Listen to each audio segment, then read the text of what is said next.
Okay,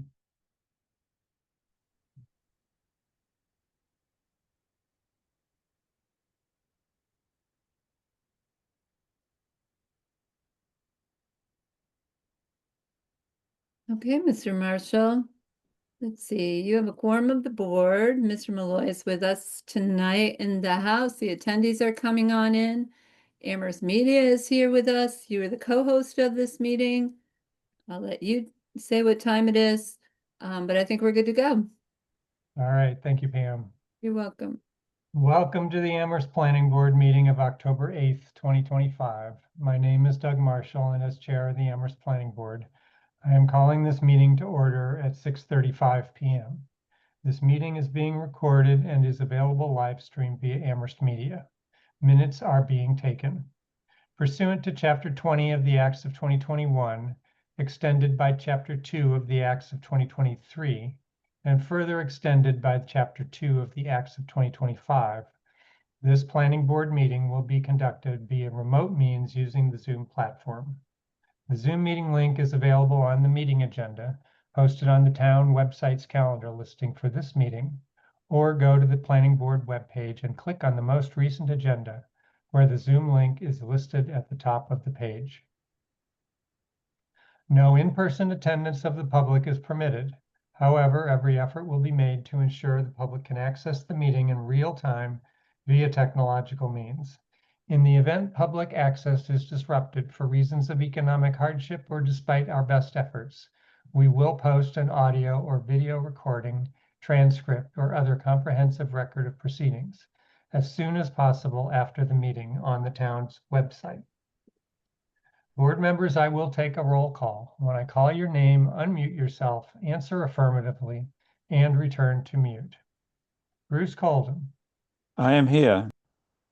Fred Hartwell. I am here. Jesse Major. Present. I, Doug Marshall, am present. Angus McLeod. Present. We've been told that Johanna Newman will be absent this evening, and Jarrah Smith has informed us he will arrive later, probably in about an hour from now. So we have 5 members present. That is a quorum. Board members, if technical issues arise and the discussion needs to pause, it will be noted in the minutes. Please use the raise hand function to ask a question or make a comment, and I will call on you to speak. After speaking, remember to remute yourself. To the general public, the general public comment item is reserved for public comment regarding items not on tonight's agenda. Please be aware the board will not respond to comments during general public comment period. Public comment may also be heard at other times during the meeting when deemed appropriate by the planning board chair. Please indicate you wish to make a comment by clicking on the raise hand button when public comment is solicited. If you have joined the Zoom meeting using a telephone, please indicate you wish to make a comment by pressing *9 on your phone. When called on, please identify yourself by stating your full name and address and put yourself back into mute when finished speaking. Residents can express their views for up to 3 minutes or at the discretion of the planning board chair. If a speaker does not comply with these guidelines or exceeds their allotted time, their participation may be disconnected from the meeting. Okay, that's the preamble. And first item on the agenda now at 6:39 is our minutes for approval. Pam, looks like you have sent around the minutes for May 7th of this year for Yes. approval. Correct. All right, board members, were there any comments on the minutes? Okay, I'm not seeing any hands raised. So in that case, I will solicit a motion to approve the minutes as drafted for May 7th. And Bruce, you got your hand up before Jesse. So moved, and they were colossally complete. I was amazing amount of work put into those minutes. But we really need that much work, but they're certainly there. They're accurate. It's a long-winded motion. All right. Thank you, Bruce. And Jesse? I will second that. All right, thank you both. Any further discussion? All right, we'll go right into a roll call vote, starting with you, Bruce, I'm an I. and Fred, Aye. Angus, Aye. and Jesse. Aye. And I'm an I as well. So that's 5 in favor, 2 members absent. The motion passes. All right. Let's see. The time now is 6:40, and we'll go to the public comment period. And at this time, I generally read the names of the members of the public who are in attendance. And while I'm doing that, if there are any members of the public who would like to make a comment at this time about something that does not appear later on our agenda, this is the time to raise your hand. So I see eight attendees. They are Bella Delfino, Chris Skelly, Carrington Massengill, Milena Raslavekis. That's probably mispronounced. My apologies. Patrick Meehan, Rafal Tosco, Rula Kofides, and Steve Bloom. So again, 8 members. At this point, I don't see any hands. I will linger for another few seconds to see if anybody wants to make a comment at this point. And I really ought to apologize to several of you that I probably mispronounced your name. Okay, I don't think there are any public comments tonight, other than at least on our general topic. All right, we'll go right into the public hearing. This hearing was advertised for 6:35 p.m. and the time now is 6:42. In accordance with the provisions of Mass General Law 40A, this joint public hearing has been duly advertised and notice thereof has been posted and is being held for the purpose of providing the opportunity for interested citizens to be heard regarding SPR 2026-1 and SPP 2026-1. The applicant is Rula Kofides, and the address is 363 Main Street. Request site plan review approval under section 3.325 of the zoning bylaw for a mixed-use building to reduce the first floor commercial space to 650 square feet and construct a new 4-bedroom residential unit, and request a special permit to amend previous special permit ZBA 91-45, including conditions under section 9.22 of the zoning bylaw. Located in the BVC, which is Village Center Business zoning district on map 14B in parcel 60. Is there any board member disclosure? Not seeing anyone shake their head yes. Everybody shook their head no. All right, so Pam, why don't we bring the applicant into the panel? I know that I guess it's Rula, Ms. I'm trying to- Kofides. there she goes. So Rula's coming over. I'm Are not there sure. any other people Well- from representing them? I'm not sure. So when she gets here, I haven't seen her move yet. she promote to panelist.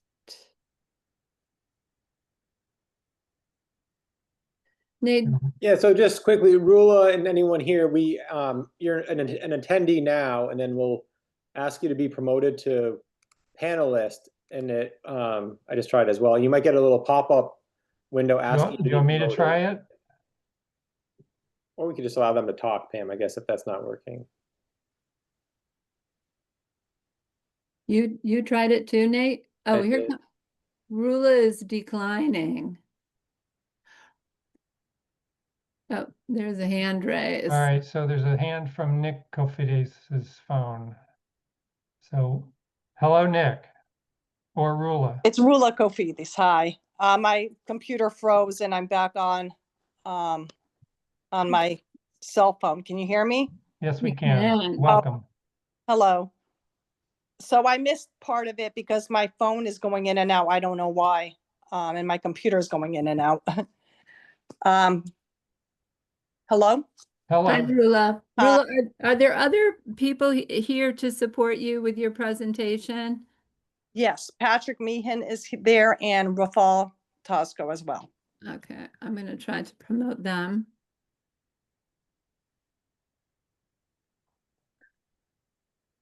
Here's Patrick.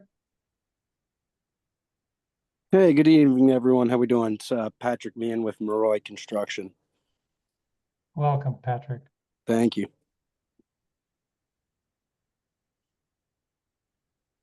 And Rafal has joined us. He's still muted. Not There anymore. we go. Good afternoon, everyone. Hello. Hey, Rafa. And Rafal, are you part of the one of the contractors, or? I am the architect on the project. Oh, okay. All right. Thank you. You're welcome. All right. So, do any of you have a presentation you wish to make to us this evening? Yes. Hi, good evening. My name is Rula Kofidis, and we are looking to renovate the first floor of 363 Main Street into one 4-bedroom dwelling unit with 2 baths and 32% of it to be commercial space rental in the front. There are already 2 3-bedroom units on the second floor.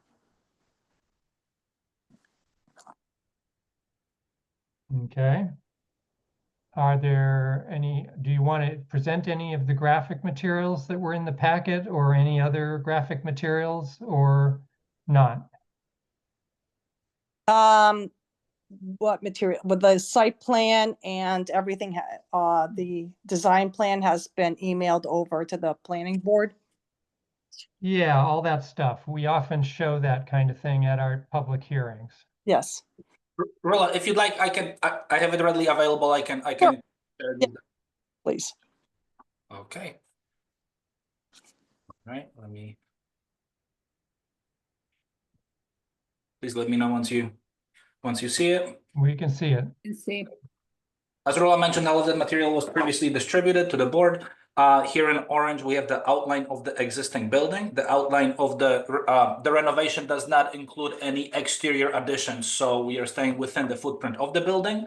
On this site plan, we can see Main Street up above here, and the existing parking spaces that were recently delineated on this site plan and submitted for review. So we have 1 parking space here, and 1, 2, 3, 4 parking spaces in the back.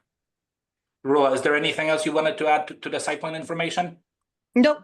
No. Okay, any questions about the site plan, or should I go through the architectural drawings? Why don't you go through all of them, and then we will ask our questions. Okay. Bear with me for a second.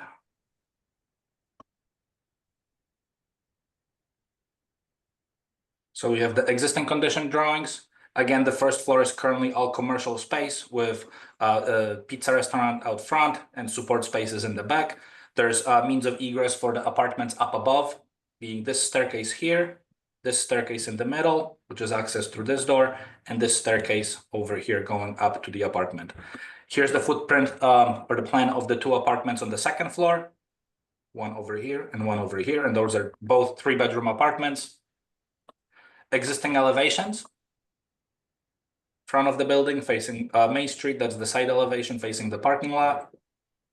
The other side elevation, as well as the back elevation. Demolition plans.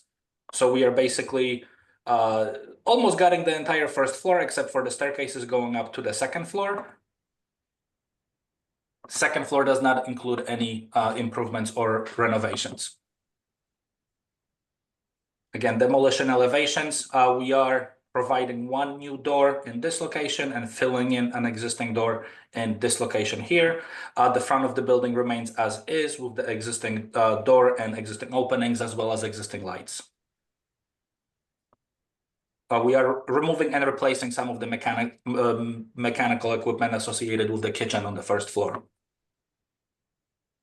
On the side elevation, we are providing 3 new windows to the bedrooms on the first floor here, as well as 1 more window in the back of the building. We are also replacing the 3 existing wood framed staircases leading to the existing doors, and those will be replaced in kind. Those are some details for the construction drawings. Here's the proposed floor plan. We're looking at the commercial space out front. The only modifications to that space, we are opening it up. We're providing an ADA compliant restroom. We're providing a second dedicated means of egress to the 650 square foot commercial space over here, as well as 2 utility closets for water meters, electrical meters, and fire suppression system, which will be also added to the entire building. Again, second floor, we're not changing the layout of the second floor. Elevations, we are filling in 1 door in this location. We are providing new door in this location. What's not shown here is we will have a wall-mounted mini split systems in this location right here and right over here. So this one is basically going to be replaced because we do have one right now, and there's going to be a new one in this nook over here. Some of this information is no longer valid as this project went through several phases. We're going to replace the front door, but this door is going to be the replaced doors on this elevation here, as well as lights to match the existing lights out front. New windows on the side elevation, new window in the back on the back elevation. And here's just a diagram showing the 650 square foot commercial space out front, as well as the 4-bedroom new unit in the back with the 2 means of egress and 2 means of egress for the commercial space on the first floor. This is just for reference, the second floor with the 2 units. Reflected ceiling plans, code review drawings. And then we do have MEP, mechanical, electrical, plumbing, and fire protection engineering drawings as well. I'm not going to bore you with the details, but basically we have all the electrical demo on the first floor, new electrical, lighting, power. Second floor is just life safety and a fire alarm, fire protection, sprinkler system on the first and second floor. Plumbing demolition, new plumbing for the kitchen and restrooms on the first floor, no plumbing work on the second floor, and then mechanical demolition and proposed mechanical drawings. And here's the 2 wall-mounted units, as I mentioned previously. And that would conclude the drawings. All right, thank you. You're welcome. Rula, is there anything you'd like to add? No. Thank you. All right, so let's see. Do we have a site visit report? I think it might be Angus. Were you the only one that showed up at the site visit? And Nate. Okay. Anything either of you want to say?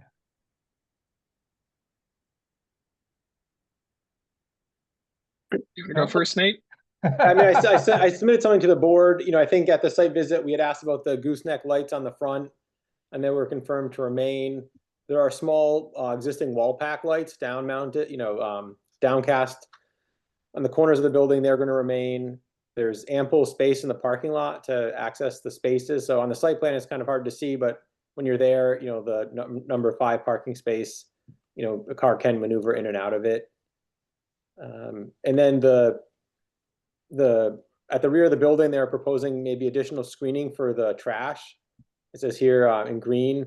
That's really not necessary. It's already enclosed on two sides by a fence, and so if you're looking to the right, it's open, but you can't see that from anywhere, and it allows then easy access to the trash containers to be rolled out to the front. So, you know, it seemed like that this proposed trash and recycling screening is not necessary because it already is screened.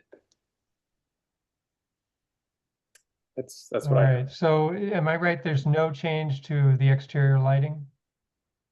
There's on the new entryways, above each entryway facing the alley, there's new gooseneck lighting Okay, to match something that was out front. So it was shown in one of the plans as yeah, yep. there was a sort of catalog cut. Yeah. There it was, yeah. Okay, so there'd be the additional 4 along this elevation. Right.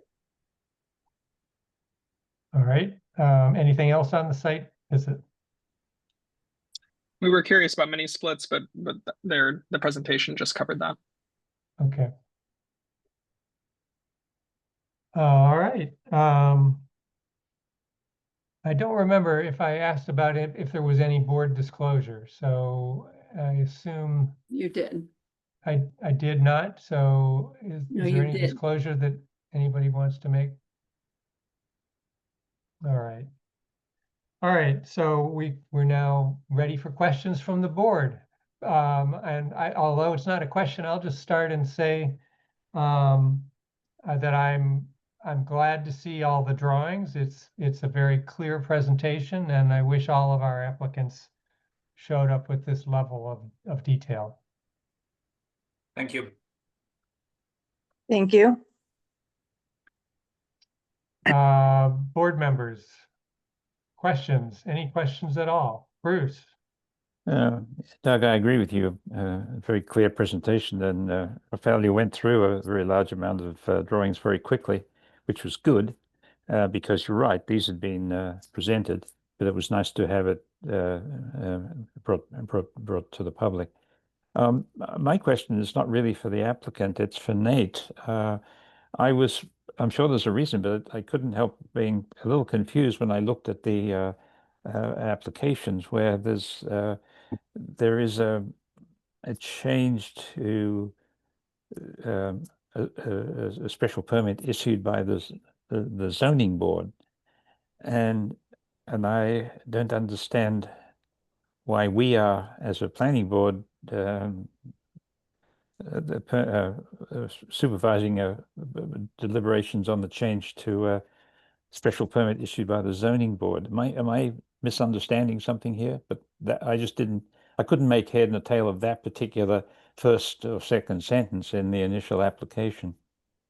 Sure. Yeah. So there's 2 reasons. You know, it was a special permit in 1991. One is that it's a non-conforming building, so you know they needed a special permit to allow, at the time, a change of use, and then a mixed-use building at the time was a special permit use. And so now, as a mixed-use building is a site plan review use, and so you know that's the guiding permit there. So you know the planning Okay. board can act as a special permit granting authority in this instance to modify the.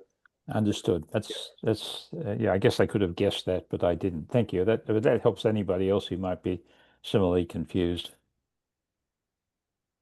I don't have any further questions. All right. It's we did I should say I was on the Historic District Commission when we reviewed this from the point of view of looking at it so far as granting a certificate of appropriateness, which we have done. So I've already had I've already had some deliberation on this project, and it's a very light touch. I mean, the building is not what you would call a distinguished building. At least, I mean, I'm thinking from the point of view of historic buildings and historic district commissions and so forth.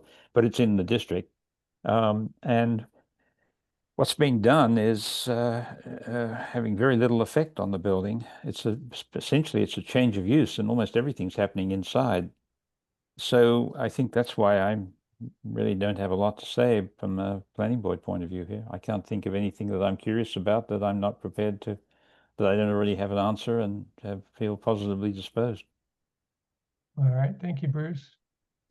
I guess I will ask, is the exterior of the building being painted at all? Is the color changing, or other than, I mean, I assume these doors will be white, I guess, or? What can you tell us about the exterior appearance? Keeping it the same as it is. As is now, same color. All right, but it will be repainted or not? It will be repainted, yes. Okay, all right.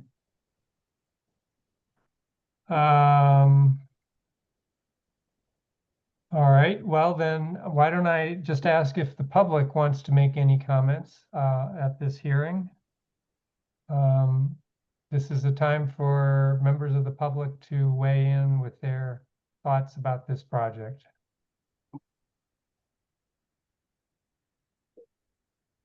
And we have 5 members who have not been brought over into the panel. I don't see hands raised from any of them. So in a few seconds, I will conclude there are no public comments. Board members, any further comments from the board? If not, we should probably go right into our findings and conditions. Nate, which I think I saw drafts of in the packet. Why don't we go ahead? I don't see any hand raised from the public, so we'll move on from public comment. And maybe, yeah, let's go back to allowing Nate or Pam to share their screen on. Sure, yeah, I can share my screen in a minute. I will say in the development application report, there are just a few points to consider. One was, how the parking spaces would be numbered and assigned. Is there anything happening on the exterior, whether, pavement markings? And then, is there any internal storage for bikes or scooters? I think everything else has been clarified. One point I made, and I mentioned at the site visit, was there's a concrete barrier in front on the sidewalk. Would the applicant or the town ever want to change that to something, some other kind of bollard? There is a little bit of right of way in front of the building, and it might be something that we, would encourage the town to do if we think if it's necessary.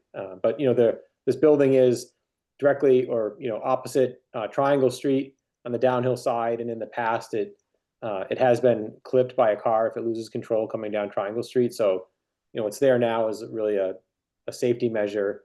I just wasn't sure if there was a way to make it a little nicer looking, but. Okay. So to the applicant, is there anything, do you want to respond to any of the questions that Nate had about pavement markings? Are you going to be doing any pavement marking, and how will the parking spaces be assigned?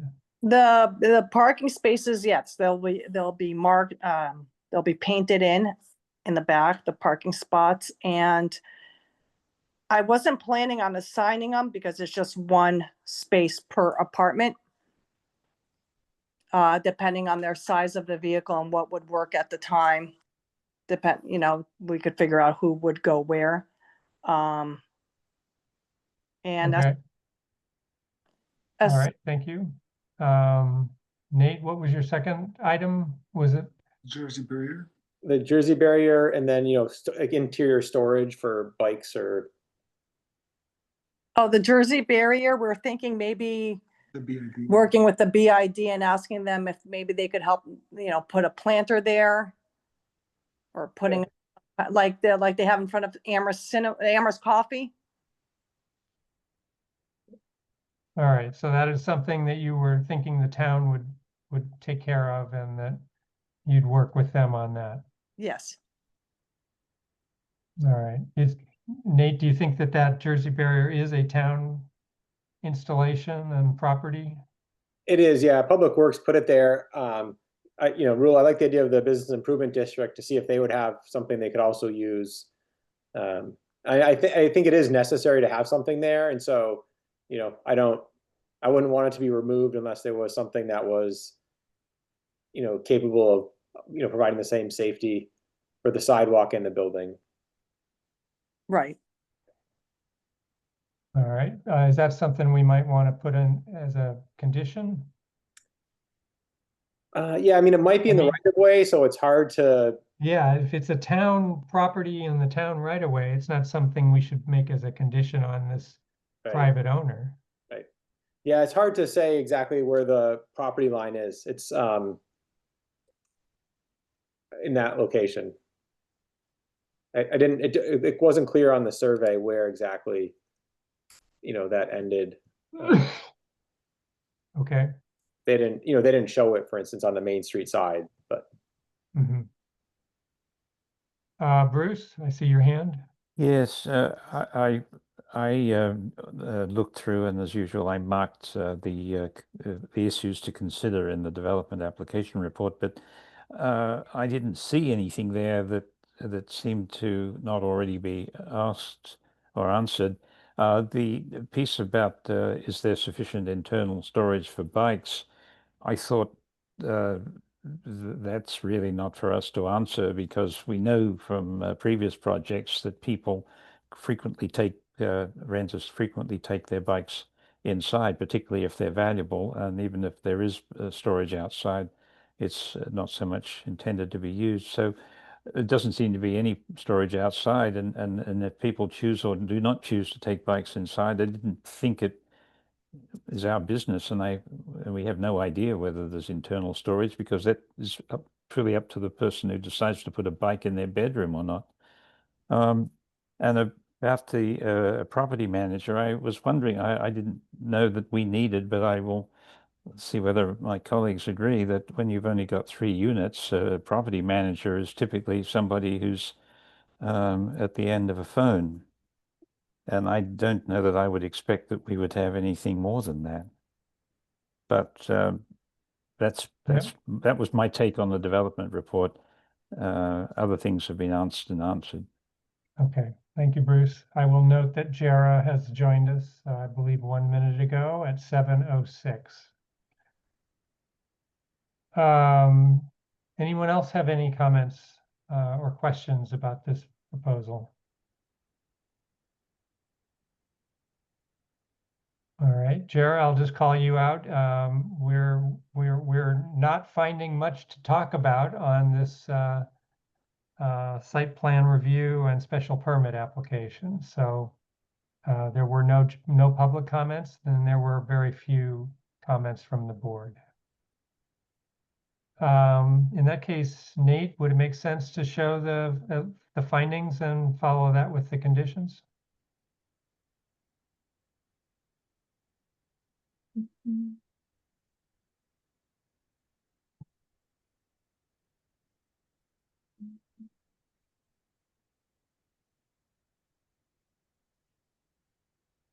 All right, looks like a 1-sentence finding, huh?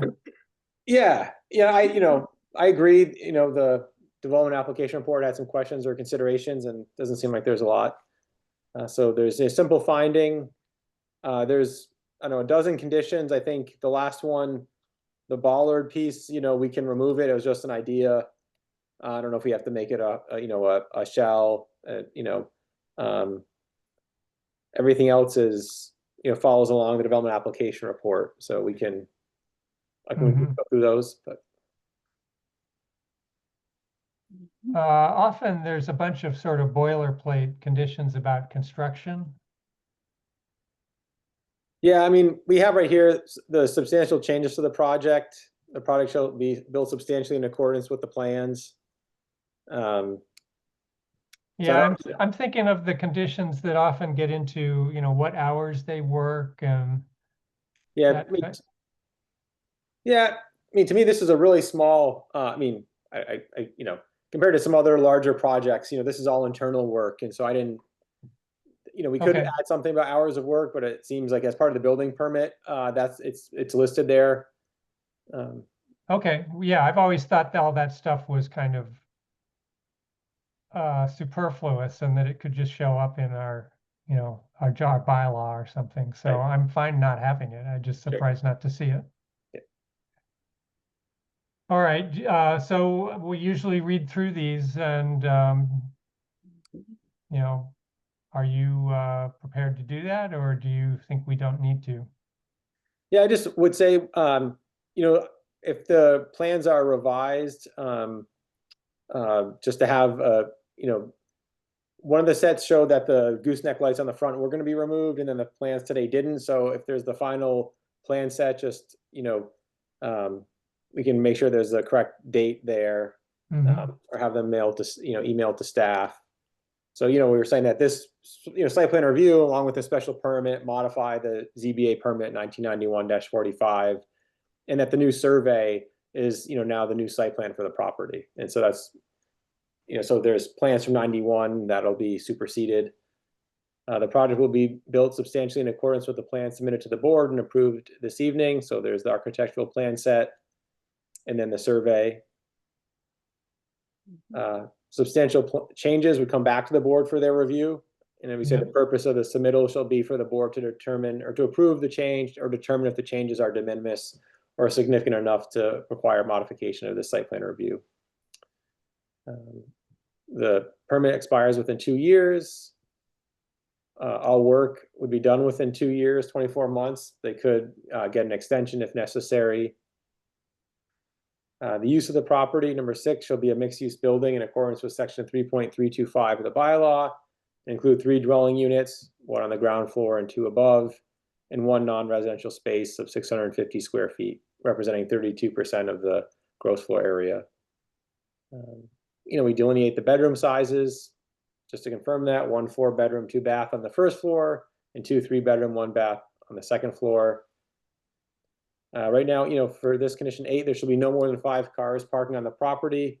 All parking spaces shall be delineated and numbered. So we just want to make sure that that'll be accurate. It sounds like they might not be numbered. At the site visit, Rula said that they might take the site plan and then have that be part of the lease too, and say, well, here's what the site plan showed. You'll be using space 2 or 3, and maybe not number them on the exterior, whether it's signs or on the pavement. So, this could be removed possibly. Yeah, why don't we go ahead and remove that then?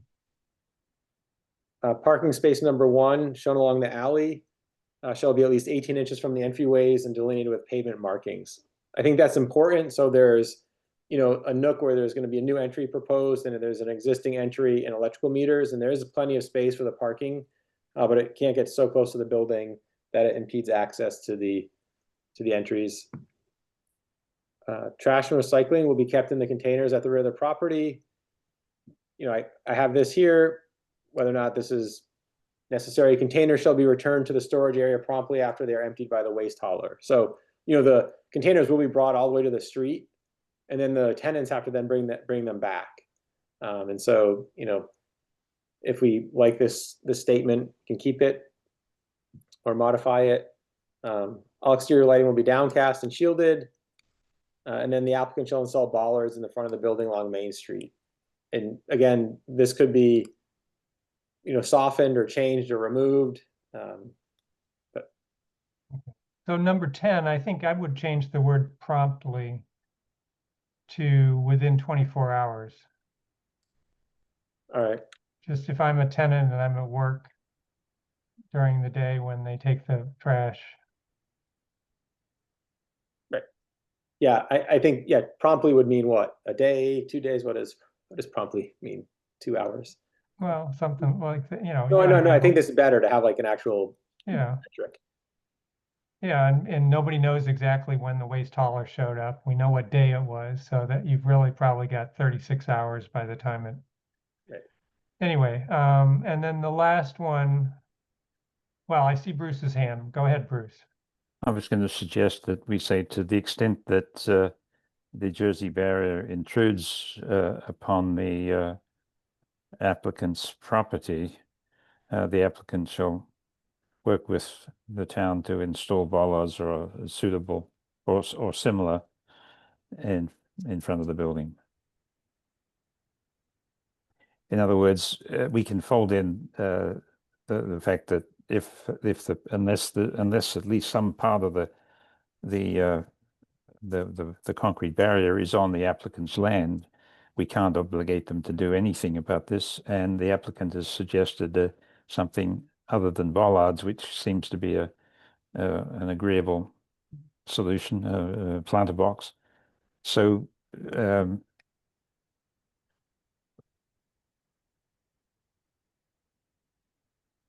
I'm gonna say 2. Bollards Or- or another barrier or another similar barrier. Similarly protective or something. Yeah. Yeah. That works for me. Mhm. So that language does not obligate them to do anything. No. Yeah. And it sounds like so the survey doesn't show anything about the barrier, is that correct? Right. Hmm. It shows that there's a, at one corner, 12.5 feet and then 13 feet on the other to the right of way. It doesn't show any sidewalk markings or where that actually is. So, Hmm. I would change the applicant may to applicant shall, and then we can decide whether we want to qualify this about whether the barrier is on any of the barriers on the applicant's property or not. But you can say shall work with the town and to install bollards. I think may is too soft. I think shall is better. And but this does presume an outcome.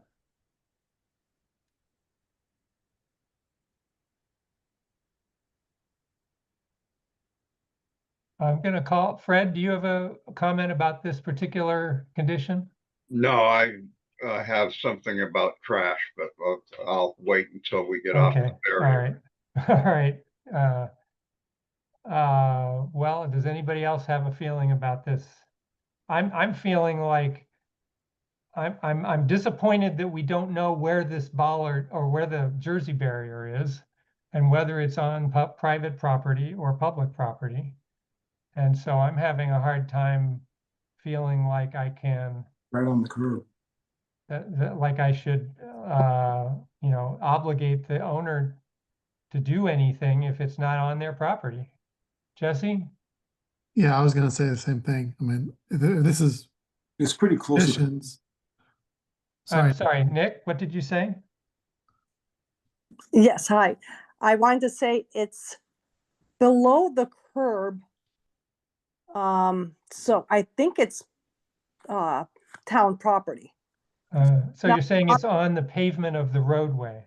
Yes, it's not on the sidewalk. It's on the pavement on the Are you roadway. sure about that? Oh, is it on the, It's on oh, the sidewalk. oh, it is on the sidewalk. Yeah, I'm it's sorry. close- It's like right by the. Right, curb right near the curb. with the- Okay, so Yeah, it's on the it's- on the sidewalk, By the just curb. right near the curb.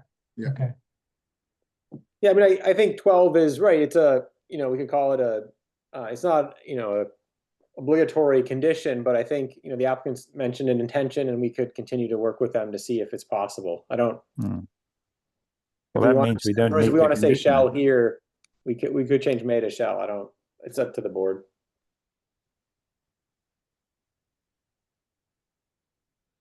yeah, I mean, that obligates them to work with the town, but not necessarily to result in anything.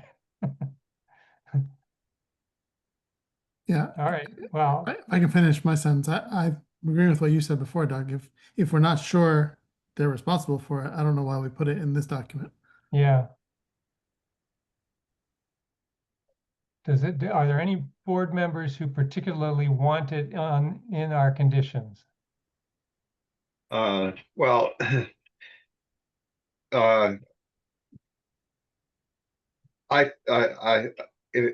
it's on their property, then it should be a real condition that uses the verb shall. And if it's not on their property, then item 12 is can go away. And so I would phrase item 12 such that it is mandatory if and only if the Jersey barrier is on their property. Is Mhm. that a way to? So Process. are we then obligating another survey? Get a surveyor back out there and determine exactly where the property line is? Well, I would think it would be simpler than that, but Okay, Yeah, I mean, we know the distances, so I mean, you mentioned like 12 feet from the, was it from the face of the building or? So here's the survey. And so, it's 12.8 feet here and 13.5 feet, on this side, but what the survey doesn't show is, where is the, right, where's the curb line? And so, Well, where's the 12.5 feet measured from? The face of the building? right, So it would be easy enough to get out there with a tape measure it would be. and see if it touched the barrier or not. Right, so what happens is, on the street, it does something like this, and then it curves in for parking in front, and the Jersey barrier, is like here, and it may be that when the town created parking in front, that this curb is actually on private property for, in front of this building.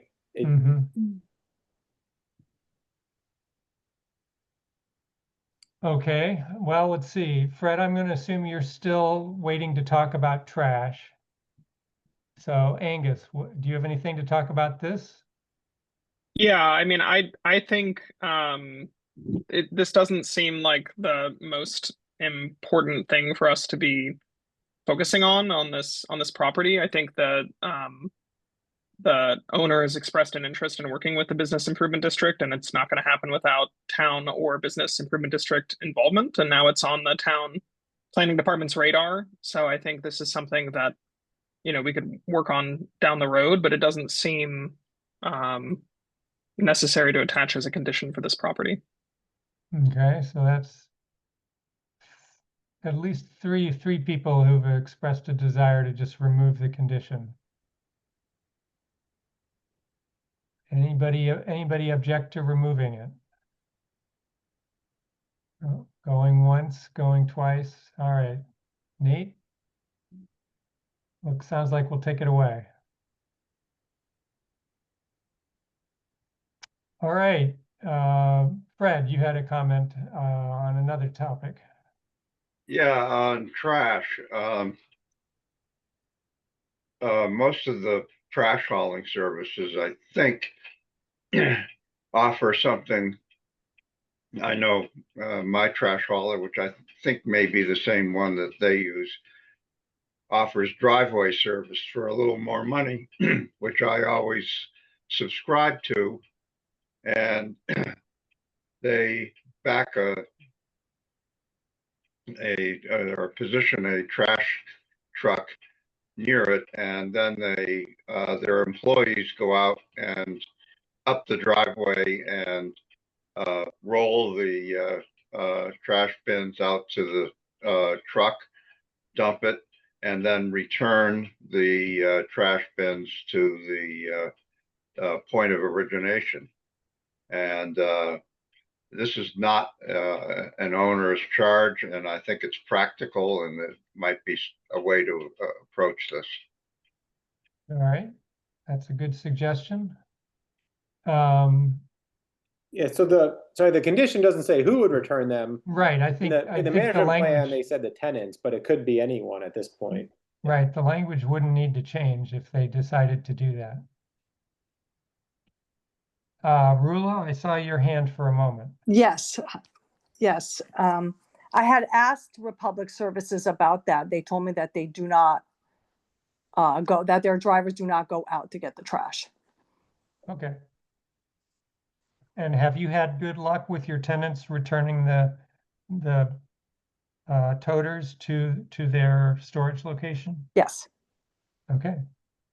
Is that a condition of your lease? Yes, it's in the lease. Yes. Okay, great. All right. Fred, you all right with that, the way it stands? Yeah, I'm not going to press it. Okay. All right. Any further comments from the board? There So is. we've gone through the findings, we've gone through the conditions. Nate, are there? It's another set. Yeah, I was going to say, aren't there earlier conditions we need to be changing? I think So there's a set of findings and conditions for the site plan review and then findings for the special permit. So I was gonna just get those Okay, visible as well. I'm not sure why, we saw the other one for a moment there. oh, you did, okay, yeah, I guess yeah. I have too many windows open, I didn't see it. Yeah, you had it. There it is. All There right, it there is. it is. All right, so the findings, so this is the special permit, as Bruce asked, why is it a special permit? And you're right, it is because there is an existing permit and it's a non-conforming building. And previously it was permitted, the mixed-use building was permitted by a special permit. So the finding would be that the project complies with the relevant criteria of 3.325 and 9.22, and as amendment to the ZBA special permit 1991-45 to modify a non-conforming structure to continue to be used as a mixed-use building. There's, these kind of boilerplate conditions up front, just so it's here too as well, built substantially in accordance with the plans, and any changes would come back to the board. And then condition 3 is the following conditions of the 1991 permit would be amended as follows. And there's 9 conditions to this permit. So condition 1 is unchanged. There shall be one commercial use only on the first floor.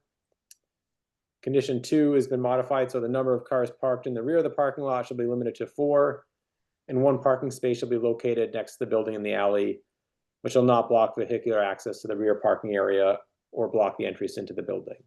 So before this had, there was a different site plan, so this had different numbers parked in the rear of the building. Condition 3, there shall be 5 parking spaces numbered and assigned to residents. And so there used to be 8 spaces, so now it says 5. It's been cleaned up, the condition. Condition 4, remove it and in its entirety. So it says, Nate, if I may interrupt, this is now inconsistent. Condition 3, the assigned to residents was deleted from the conditions in the last, I think we simply said that the spaces had to be delineated. I think we had also, yeah. We didn't ask that they be numbered and assigned. Well, I think this is saying it's assigned to residents. It's not being numbered, physically as with a sign or marking. Oh, okay, understood. If we think it's somewhat confusing, we could modify that. Condition 4, space. Nate, I'm sorry. Get rid of the numbered. I'm a little bit confused why we're limiting the number of cars to 4 when there are 5 parking spaces. 4 in the rear of the lot, and then 1 along the next to the building for a total of 5.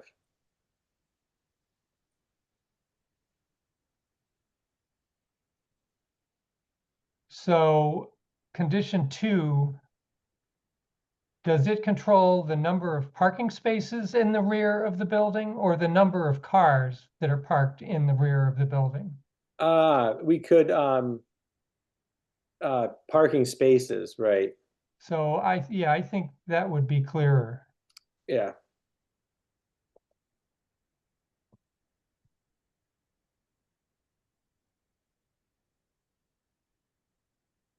Okay, now I'm good. All right. Condition 4 is removing, so it said the part number space 9 on the previous plan is a long-term residential or commercial space.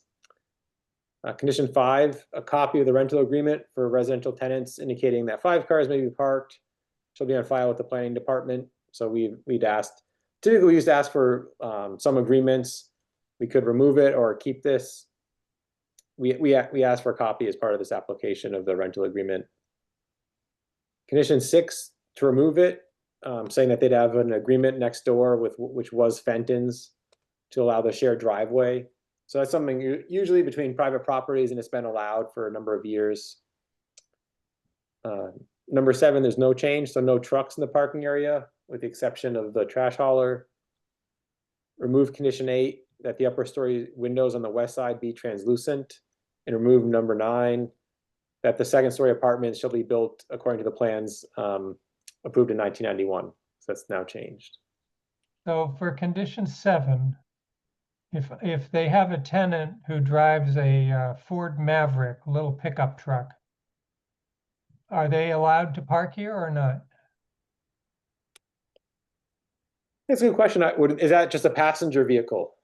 You know, I guess we don't really. Yeah, have a truck very well. I mean, you know, everybody has pickup trucks these days, and So we could remove I assume you mean, you know, a truck that's larger than, I don't know, 12,000 gross vehicle weight or something like that. I mean, we could say no. I think when this was written, it was knowing that there would be a restaurant here. So I think they were probably implying like commercial trucks.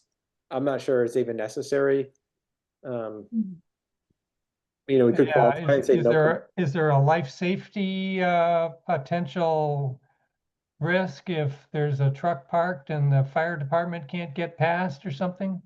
I think that was probably the genesis of it. You know, so here's space one, and then there's still space to pass by the building and get a fire truck, you know, at least into this area if needed. I think the concern at one point was cars used to park over here back in the 90s against this building. And so I think the worry was that if you had bigger vehicles parking there, there would be, you know, access would be impeded to get back here. Well, why don't we just say that the 9-foot wide right-of-way from the front to the back of the property shall be maintained in a clear, you know, unobstructed condition or something.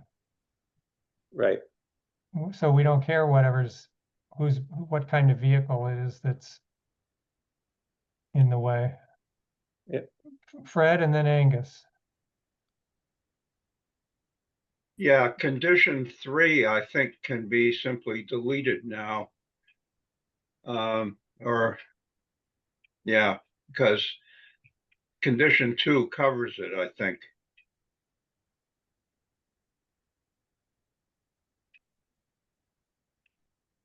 Nate, is that condition changing or is that new? It was changing, so I could add what the, you know, we could just say, you know, this is essentially the condition 3 on the previous permit. I could go look at it. It had something about the total number of parking spaces on the property, you know, whereas condition 2 described them a little bit. Condition 3 then kind of just summarized it. It was redundant in the first permit, so I was just keeping the same structure, but we could just say remove condition and no change, yeah, or remove condition. Yeah. Okay. Yep. And then Angus, I'm sorry, go ahead, Nate. Oh, I thought Fred's hand's still up. I don't know, Fred, if you still had other comments. On condition 2, I think for clarity, on the second line, I would say 1 additional space.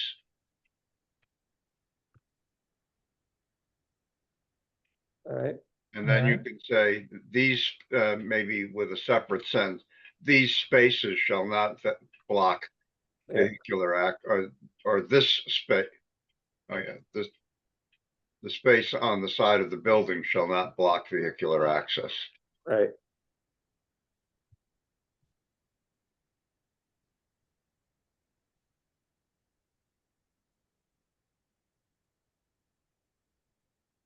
All right.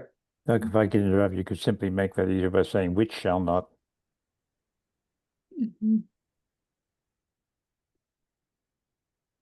Oh, yeah, just a continuation of the previous sentence, Bruce, you mean? Yes, you save yourself a whole bunch of words. Yeah. Yeah. Shall not. Yep, there we go. All right. Thank you, Bruce and Fred. Fred, do you have anything else? No, I'm good. All right. I'm just going to go back to number 7. Sorry, I was going to say just remove condition. Okay. I don't want to follow. Yeah, because we've kind of covered it in number 3. Yeah. All right, Angus. Whoops, That's what I was going to say. Okay, all right. All right.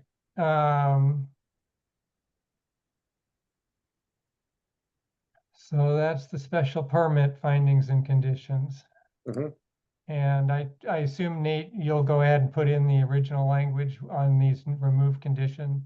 Yes. Yep. Yeah. So these, like for this one, 4, this, you know, is the original condition. Yeah. I'll just put it in here. I just highlighted it. Mhm. Great. And here, I'm just, I like that. All right, Nate, for clarity, would it be better to say remove original condition or prior condition?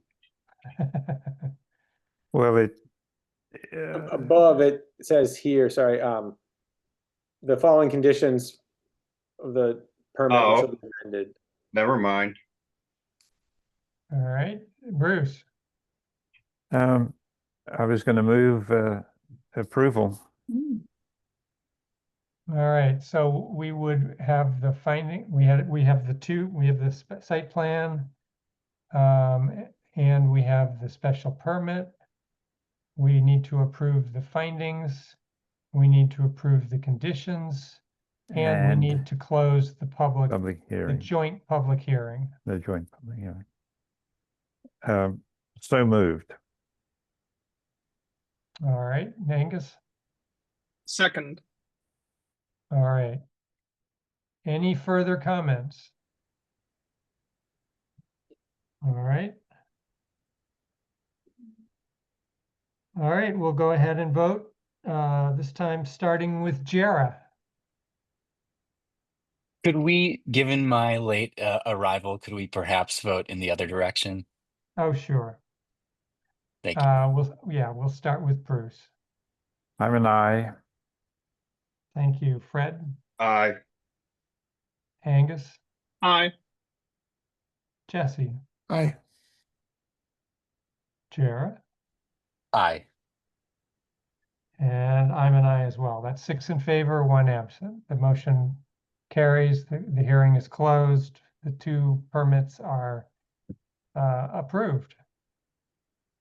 So Rula and company, thank you very much. Thank you very much. Guys. Good luck with your project. Thank you. Thank you so much. Appreciate it. Thank you. Take care. Bye-bye. Good night. Good night. Good night. Okay. Time is 7:37. And our next item on the agenda is a public meeting concerning the East Amherst Local Historic District proposal. Review and discuss the preliminary study report for a possible East Amherst Local Historic District. And Nate, do we have anybody from the local historic district other than Bruce to present this? Yeah, if you want to raise your hand, I know there's probably a few people in the audience. And I would introduce my colleague Walker Powell. She's a planner with the town, and she, she works with the Historical Commission and Local Historic District Commission, among other things. I'll just say quickly that, this is just a public meeting. There's no requirement for a public hearing to review the preliminary study report. And so, at tonight's meeting, and if after the planning board members have questions, you can send them to staff, myself and Walker. And so really the idea would be, if the planning board has something, there's a chance for a final report that would be submitted to the Massachusetts Historical Commission if this moves forward. And so any like changes or concerns or something that would be addressed in the final report. And so this is really a chance for the planning board to ask questions or provide comments. And so the preliminary study report's been submitted to the Massachusetts Historical Commission, and then now it's being reviewed by the planning board. And so like I said, there can be follow-up if we need it. Okay. And do any of our guests want to make an initial presentation? Chris Skelly has a presentation that he was going to give. He is the consultant we've been working with to come up with the inventory forms and the study report. So he has the most information of all of us. But before he does, Certainly, Steve, go ahead. Yes, I'm the vice chair, and before Chris does his PowerPoint presentation, I just wanted to give a little preamble. Have you guys received the study report? And we had a link to it in our packet, and okay, so we were able to open it and look at it online. Okay, then I won't bore you with the introduction. I just wanted to say that this is not a mission creep for the LHDC. This was done at the suggestion of town manager, Paul Bockelman, because this is the oldest area of Amherst. And I just wanted to, before Chris goes on, to just say, we're not NIMBYs. None of the people on our commission live in this area. And, so we're not doing that.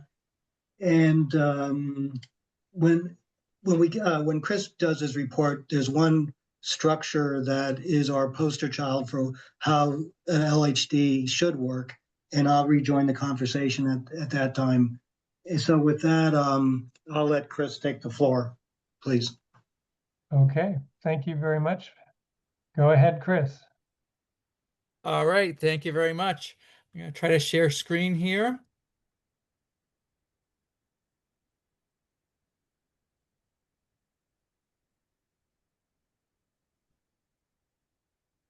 We can see your screen. Excellent. All right. And you could enlarge that, I suspect, if you wanted to go to the slideshow setting. Well, I am in. There you go. Perfect. Okay. Okay. All right. I'm not sure what the delay was then. Okay. All right. So happy to be here. Happy to present this district to all of you on the planning board. And just to follow up on what Nate said, in terms of this process, it isn't a public hearing process with the planning board. As Nate said, this is a process of the state law, which is not Mass General Law 40A, which you work with. This is Mass General Law Chapter 40C, the Local Historic Districts Act. And that law says that this preliminary study report has to be sent to the Massachusetts Historical Commission, and it has to be sent to the local planning board. It's your chance to make some recommendations if you would like. It's similar to the way that the Massachusetts Historical Commission handles their reviews. The Massachusetts Historical Commission does not have the ability to require any changes to the study report. It's just a matter of a process of seeking their input. So I'm just going to talk a little bit about the East Amherst Local Historic District and a little background on what local historic districts are.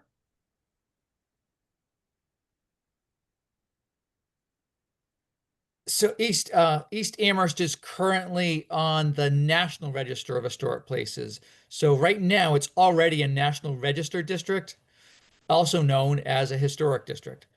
So it is a historic district currently, but importantly, it's not a local historic district. And National Register districts are primarily an honorary designation. The local historic districts, the ones that are created through local government, are established through your local elected officials. And these kinds of historic districts, unlike the National Register districts, are very effective at protecting historic resources. Mm. So the typical projects that get reviewed in a local historic district, established through city town ordinance, alterations to buildings, alterations to structures, demolitions, additions, new buildings, new structures, all those kind of things are typically reviewed in a local historic district. All depends a little bit on how the ordinance is written, but that's basically the kinds of things that get reviewed in a local historic district. Importantly, it is only what's visible from the public way. That's it. You're only reviewing things that are from the public, that you can see from the public way.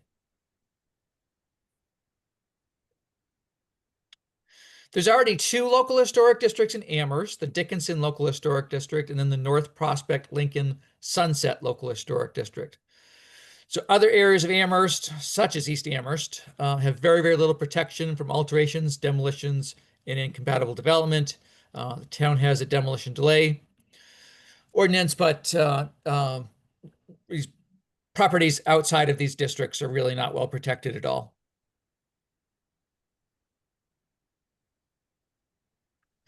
This is the property that Steve had mentioned here. As I understand it, this building within the North Prospect Lincoln Sunset Local Historic District had reached a point where saving the building just wasn't feasible any longer. By having a local historic district in place here, The new construction met the expectations of the neighborhood because it had a review through the local historic district commission. But without that local historic district in place on McClellan Street, the replacement could have been a real substantial concern for the whole neighborhood. Okay, Chris, Yeah, I see yeah, Steve. looks like Steve Yeah, wants I to. just wanted to interject here. This property came before the local historic district in October of 2024. There was no objections because it was appropriate in scale and design to the rest of the neighborhood. And it was immediately at that meeting given a certificate of appropriateness. Within 6 months, the building was up, and now it is a student rental, yet less, a year later. So the point is that an LHD does not impede development, and it doesn't impede student rentals. So that was the point that I wanted to make. And this is our poster child. This is the way it's supposed to work. Okay, Chris, back to you. All right. Thanks. Thanks, Steve. All right, so East Amherst is under consideration for one of these local historic districts, and fittingly so, because it contains many early intact properties that really tell the early history of Amherst as a whole and its growth and development over time.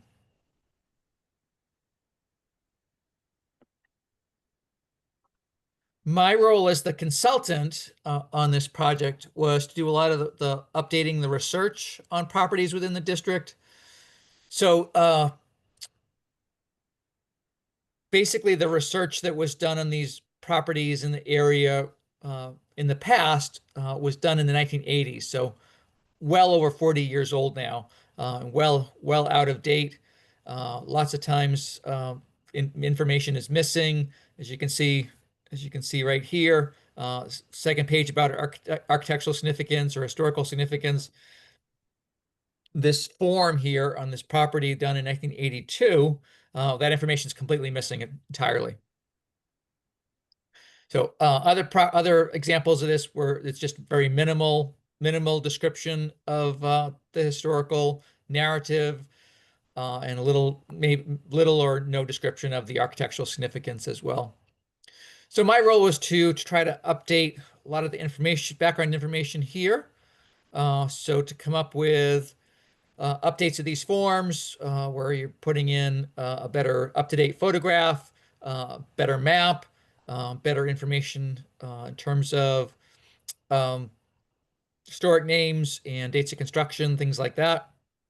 And then really fill in some of those gaps in terms of the architectural descriptions and the historical narratives. And then when I could, where it made sense, I added in some extra photos as well. So to get some extra oblique images or close-ups or something like that for the properties.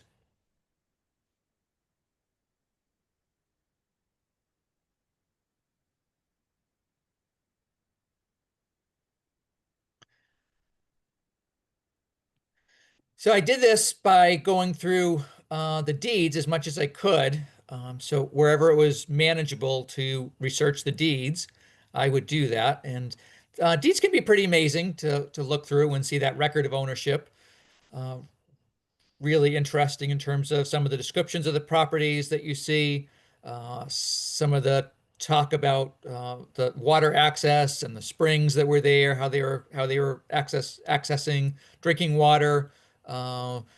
Definitely lots of descriptions about not only property lines that reference a tree. There was one property line that referenced a dead tree, so a stump. So pretty interesting to read all these things. Can be some of these I was able to go right back into the 1840s. Sometimes the deeds get so complicated with different subdivisions and lots of other things taking place. I couldn't go back that far, but it went back as far as was reasonably possible to do it. Chris, I see yes. Fred's hand up. Fred, Fred's got a question. Okay. Fred, you're still muted. Yeah, there it goes. I have a question about how you made the determination how far west to extend this up Main Street. I'm thinking of Tullio Inglesi's architect studio, which was an old church. And then across the street from that, on the corner of North Whitney Street, was the domicile of Simon W. Whitney, who laid out the first part of that street, which if you go up a little ways, that's where I live. But I've done a lot of the research on all the deeds in that area. And in terms of age and some significance, I'm thinking that I'm wondering if you went far enough west.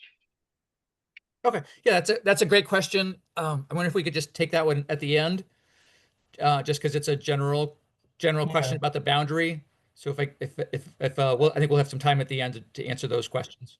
Okay, great. All right, Chris, Steve raised his hand. Steve, did you want to say something or no? Okay, never mind.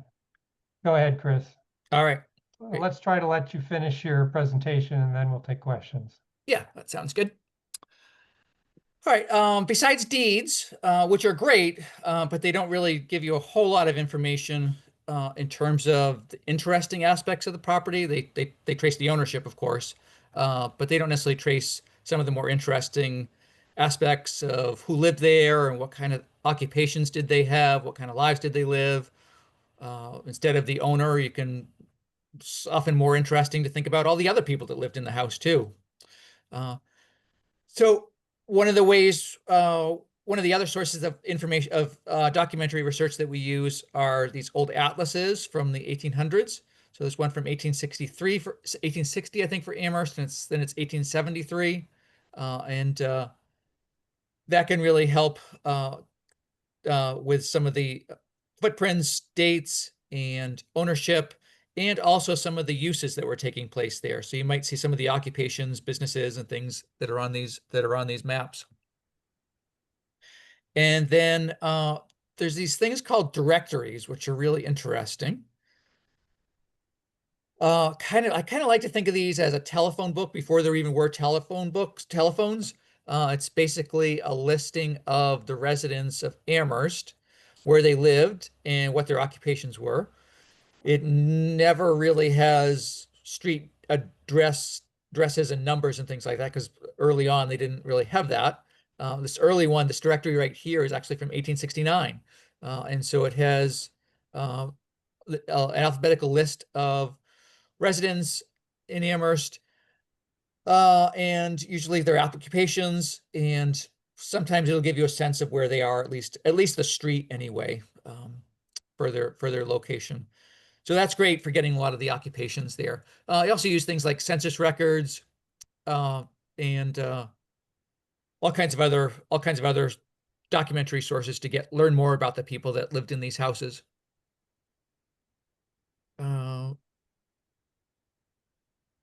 This one was interesting right here, just with the property on Main Street, learning about this property, that it was almost demolished. And it's such an iconic property on Main Street now. But yeah, almost demolished. It was in really poor condition. And only because in the 1980s, somebody came forward and decided to restore that building. So professional office space now, but nearly lost. The school building was really interesting. That's on Southeast Street. See the photo of the children here in front of the school, the East Street School, which it was known at the time in 1928. Wonderful, lots of records available at the Jones Library and the archives there. So that's where this photo came from.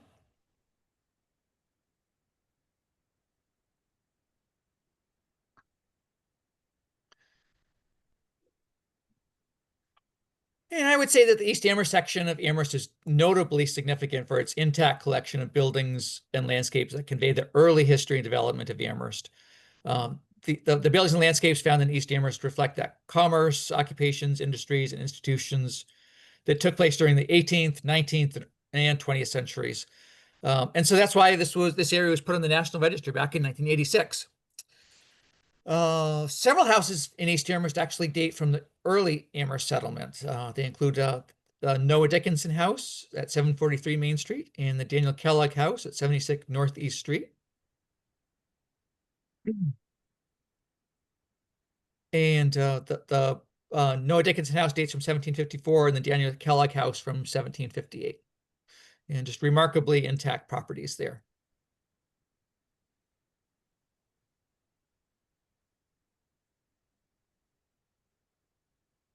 This is certainly an interesting one as well. The Baggs Tavern at 6 Southeast Street, also dating from this period. It was operated as a tavern by John Baggs during the first half of the 1800s. And then in 1925, a restoration effort was undertaken to return the building to its tavern appearance. In early, over 100 years ago, there was a museum and an antique shop that was in this building. It changed again and became housing. And then, unfortunately, in the 1970s, a horrible fire caused extensive damage to this building. And like the other building that I just showed you, on Main Street, this building was vacant, very, very poor condition, open to the weather, and was likely going to be demolished. Demolition seemed like the most likely outcome. But a new owner came forward, purchased the property, and chose to restore the building. And I like this. I love this newspaper article that I found in the collection at Jones Library Archives. Is that there they are? There's the new owner accepting a preservation award from the Amherst Historical Commission.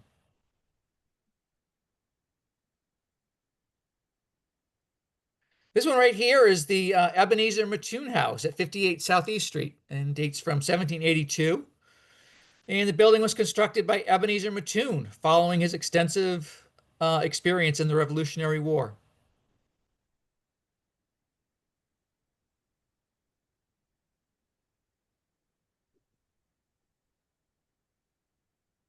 Oops. Here we go. From its earliest European settlement to the mid-19th century, East Amherst was really the institutional and residential hub of Amherst. The primary early occupation was farming with crops, including hay and grain and apples. And at the center of the community was a second congregational church. So you could think of East Amherst as really where the center of activity was in Amherst. And it wasn't until later that the downtown Amherst really developed further west. By 1783, the Congregational Church was constructed here in East Amherst. However, that building got dismantled, and a new, larger second Congregational Church was completed in 1839 to accommodate the many new arrivals to the village. And the building at 742 Main Street, now the Jewish community of Amherst, certainly remains a prominent focal point at the center of the East Amherst village with its prominent spire.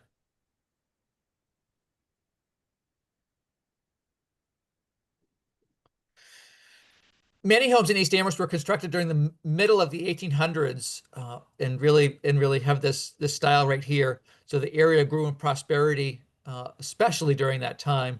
And these examples of Greek Revival architecture really demonstrate that level of development that was all taking place around the mid 1800s.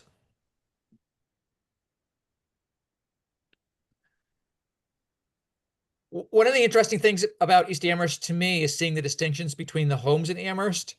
So these properties on Main Street tell two very different stories. On the left, it's a story of wealth and the funds that were necessary to construct this dwelling. And then on the right, you see the workers' housing. So very, very, very clearly demonstrating the workers' housing here for the many people that were employed in manufacturing and the trades in East Amherst. So there's a big straw hat manufacturing area. So this is one of the places that the workers were residing.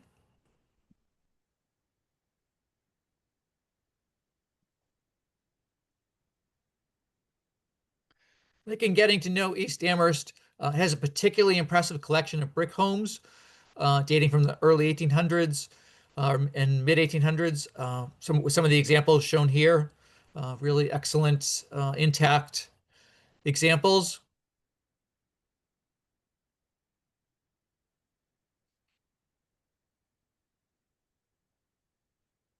So we can definitely find buildings in East Amherst that have been altered over the decades. Some have been covered in asbestos siding or vinyl siding. Some have porches that have been enclosed. At that former school, you can see that front entrance there, altered by enclosing the recessed entryway, removing the stairs that were there at one time. Yet, even with these alterations, I think these buildings really tell a really important story about East Amherst and that growth and development for the town as a whole. So I am happy to take some questions, or Steve could answer some questions as well, but happy to hear what you'd like to offer. All right, thank you, Chris. Steve, go ahead. Yes, in answer to the question about the boundaries, we tried to stick to the National Registry District as closely as we could. Actually, staff at the planning department requested us to enlarge the district, and we did include 3 houses on Salem. And actually, Nate would like us to include more on Spalding and more on Salem.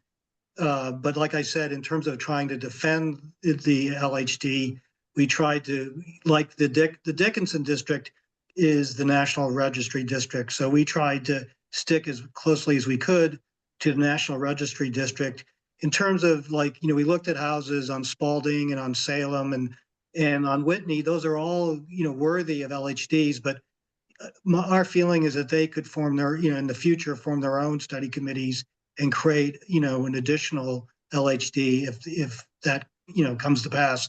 The real thing is, you know, if you look at these buildings, like, you know, the Bags Tavern, right now, if somebody wants to demolish it, the historical commission can delay it for a year, but then there's nothing to stop it from being demolished. And this would stop that. In addition, I just wanted to point out that this is the gateway to our new elementary school. So I think it behooves us, you know, to keep that in consideration as well. And again, this is not about impeding development. It's basically about preserving our town's unique legacy.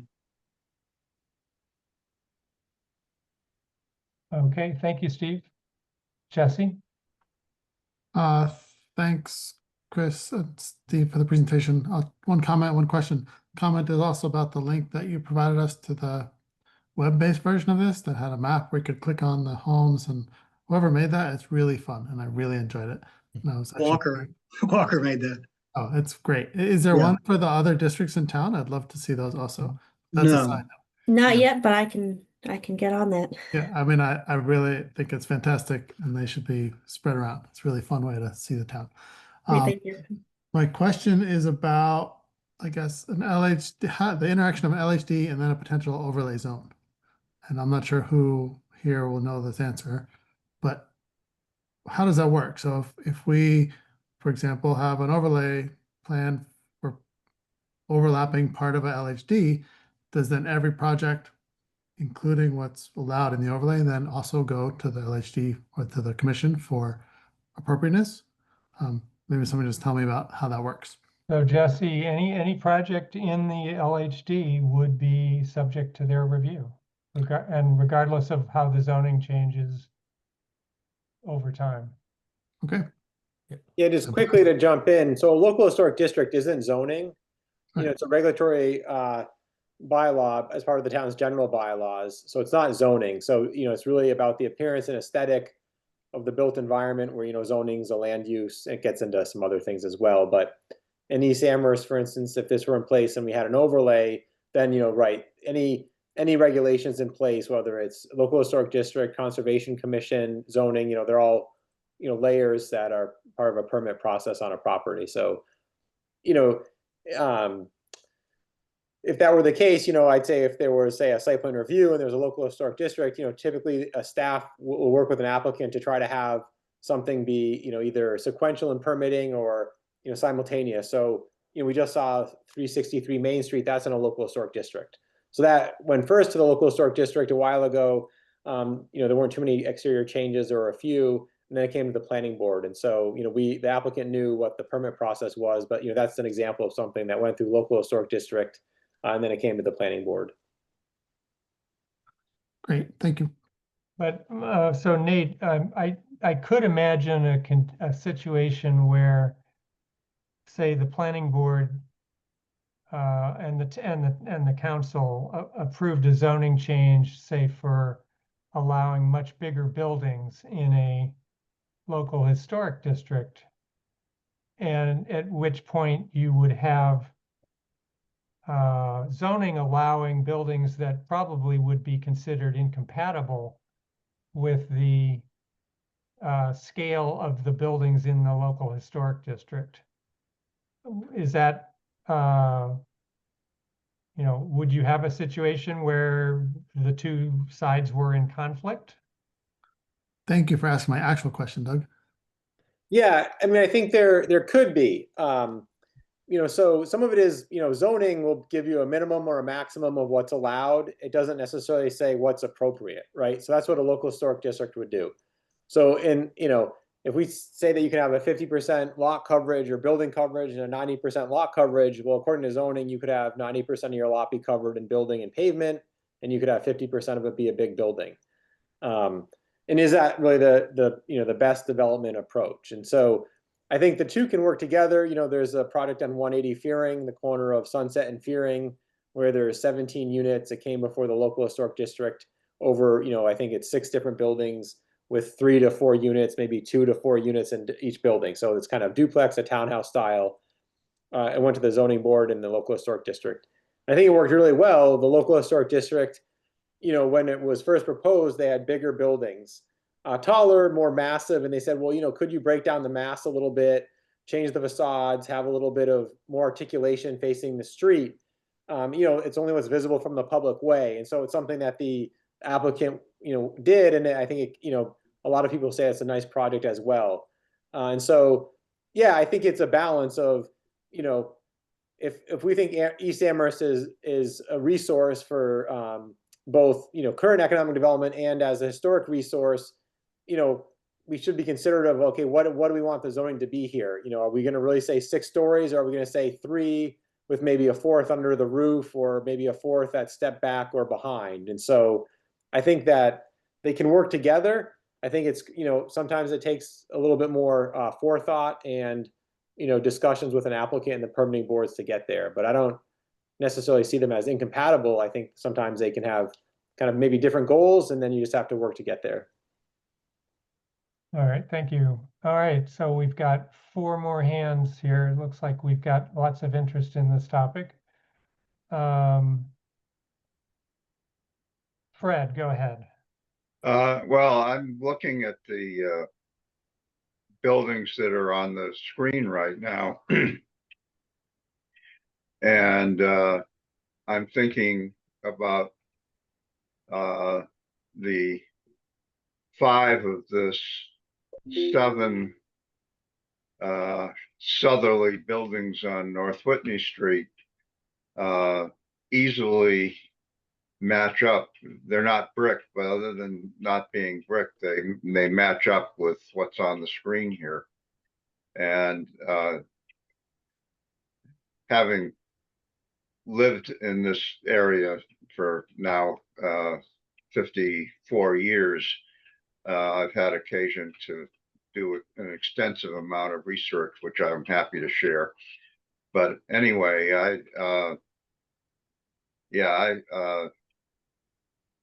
I think we may be missing something by stopping that district, or else maybe we need to look at an additional district. All right, thank you, Fred. Angus? Yeah, this is wonderful work. I mean, it's incredibly beautifully presented. It's clear that the commission has really thought hard about this and thought about how to preserve a lot of these buildings with care and love. I guess I have a couple of things that I want to share, and then maybe 1 or 2 questions. One thing that I'll just note as we're talking about, zoning and how this would kind of overlay, it's not a zoning overlay, but how this historic district would interface with the zoning. I mean, the region that we're talking about here has like 5 different zoning designations. So it's a business village center, it's a residential village center, it's general residential, it's neighborhood residential.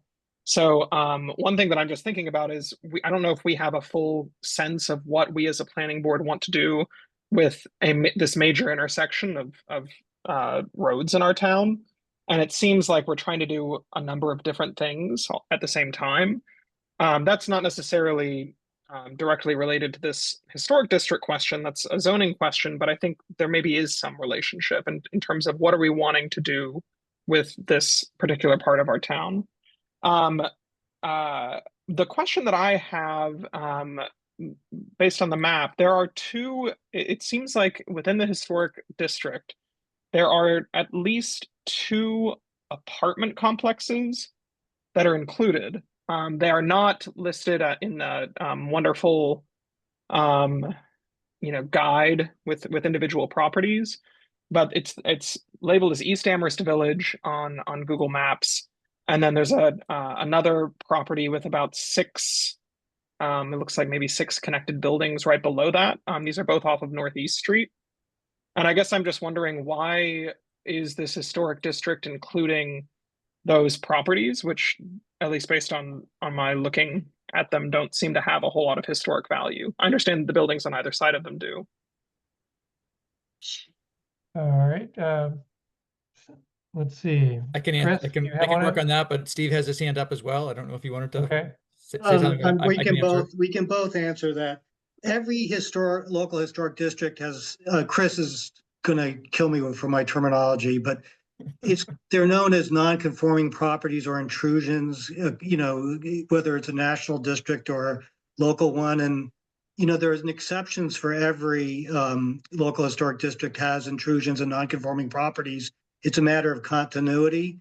In terms of the boundaries, we love, we are very cognizant that there's a lot of pushback against local historic districts as being elitist, which is why we've been very, tried to keep it restricted to the National Registry District.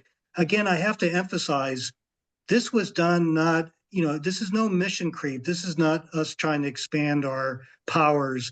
This was something that was suggested to us by the town manager. And like I said, none of us live in this district.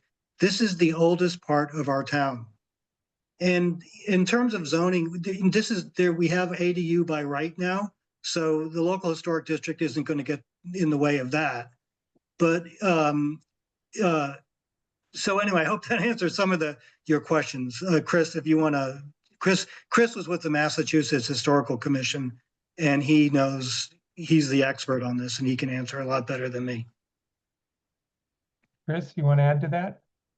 Yeah, yes. So your question about the properties that were far more recent properties, that they certainly Well, it's not so much. I know that there are several houses on there that are built in the 1950s that are great examples of ranch style homes. It's not so much about those, is that there are 2 apartment complexes that are, one of them is on the edge of the historic district on the north side and includes, it looks like 6 different buildings.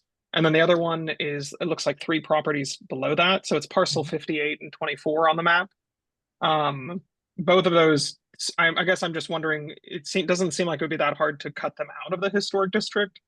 And they don't seem to be I mean, they are non-compliant, but in addition, those are major sources of housing, I would think. Yeah, so I couldn't go to a local historic district anywhere in the state and not see properties that are more recent that aren't going to have the level of significance of the earlier properties. So that's going to be true. Salem, Boston, and any place. So it's very common that there's going to be more recent properties included within a local historic district. There's nothing in the historic district that bylaw that's going to require that to be any more historic in the future. So the way it is right now is the way that it can remain. one of the benefits is that you still, with a local historic district, have that chance to do design review over what might go up in its place in the future. So it's the same reason why I might say a vacant lot. I think there's some vacant property within this district as well. And the benefit of including vacant property within the district is that you have design review capabilities over what's going to get put up in its place, even though what's there right now, it's just vacant. There's no significance there. But you don't know what might get proposed in the future. And this way, you can really be assured that whatever's going to go up is going to be compatible with the existing district. All right, thank you. Steve, I see your hand up again. I'm going to let you Sorry to go. keep talking. Yeah, these boundaries are not fixed in stone, and we can certainly revisit these large complexes. And again, as I've stated, the planning department, and Nate in particular, wants us to include other structures that abut the National Registry District. So these are not fixed in stone and can be revisited. All right, thank you. Bruce, you're next. And then Jara. I think I'm going to speak as a representative of the Historic Commission. And I'm going to say something that hasn't been said before, but it's important from my point of view. Historic Commission has 7 commissioners. 5 of them are residents within the districts. 2 of them, one of them is me as an architect, or supposedly an architect. I'm a retired architect, but the structure of the commission is that it should have some with an architectural professional background, and the 7th member has a real estate background. When I was asked 7 or 8 years ago to be on this commission, I said, I will agree to be appointed, or I'll put myself forward, but you have to understand, and I've said this every time, that and these photographs here help me here. These districts have buildings from the 17th, 18th, 19th, maybe not the 17th, 18th, 19th, and 20th centuries, and they're rich for that. And so we've got quite an age range in these districts. And I maintained upon my interview that you do not expect me to disallow the 21st century to have part of this narrative as well. So put yourself forward 100 years from now. This district should have exemplary buildings from the 20th and the 21st century as well. So Steve put up that picture of a building on McClellan that was demolished and it was rebuilt, and it was rebuilt to look like it was 100 years old. I probably wouldn't have objected to that. I probably would have supported that certificate of appropriateness. I happened to be in Australia at the time, so I wasn't actually one of the few meetings I've missed. But I wouldn't object to a rather well-designed, and certainly not to an especially well-designed modern building there. I want to make it very clear that at least one member of this commission does not believe that buildings in a historic district should look like the other buildings in the historic district. I don't believe that historic districts should, or commissions should set out to freeze these districts as frozen in time. There should be a narrative, and that narrative should continue, and it should have the narrative should include the story of today and tomorrow as well as yesterday.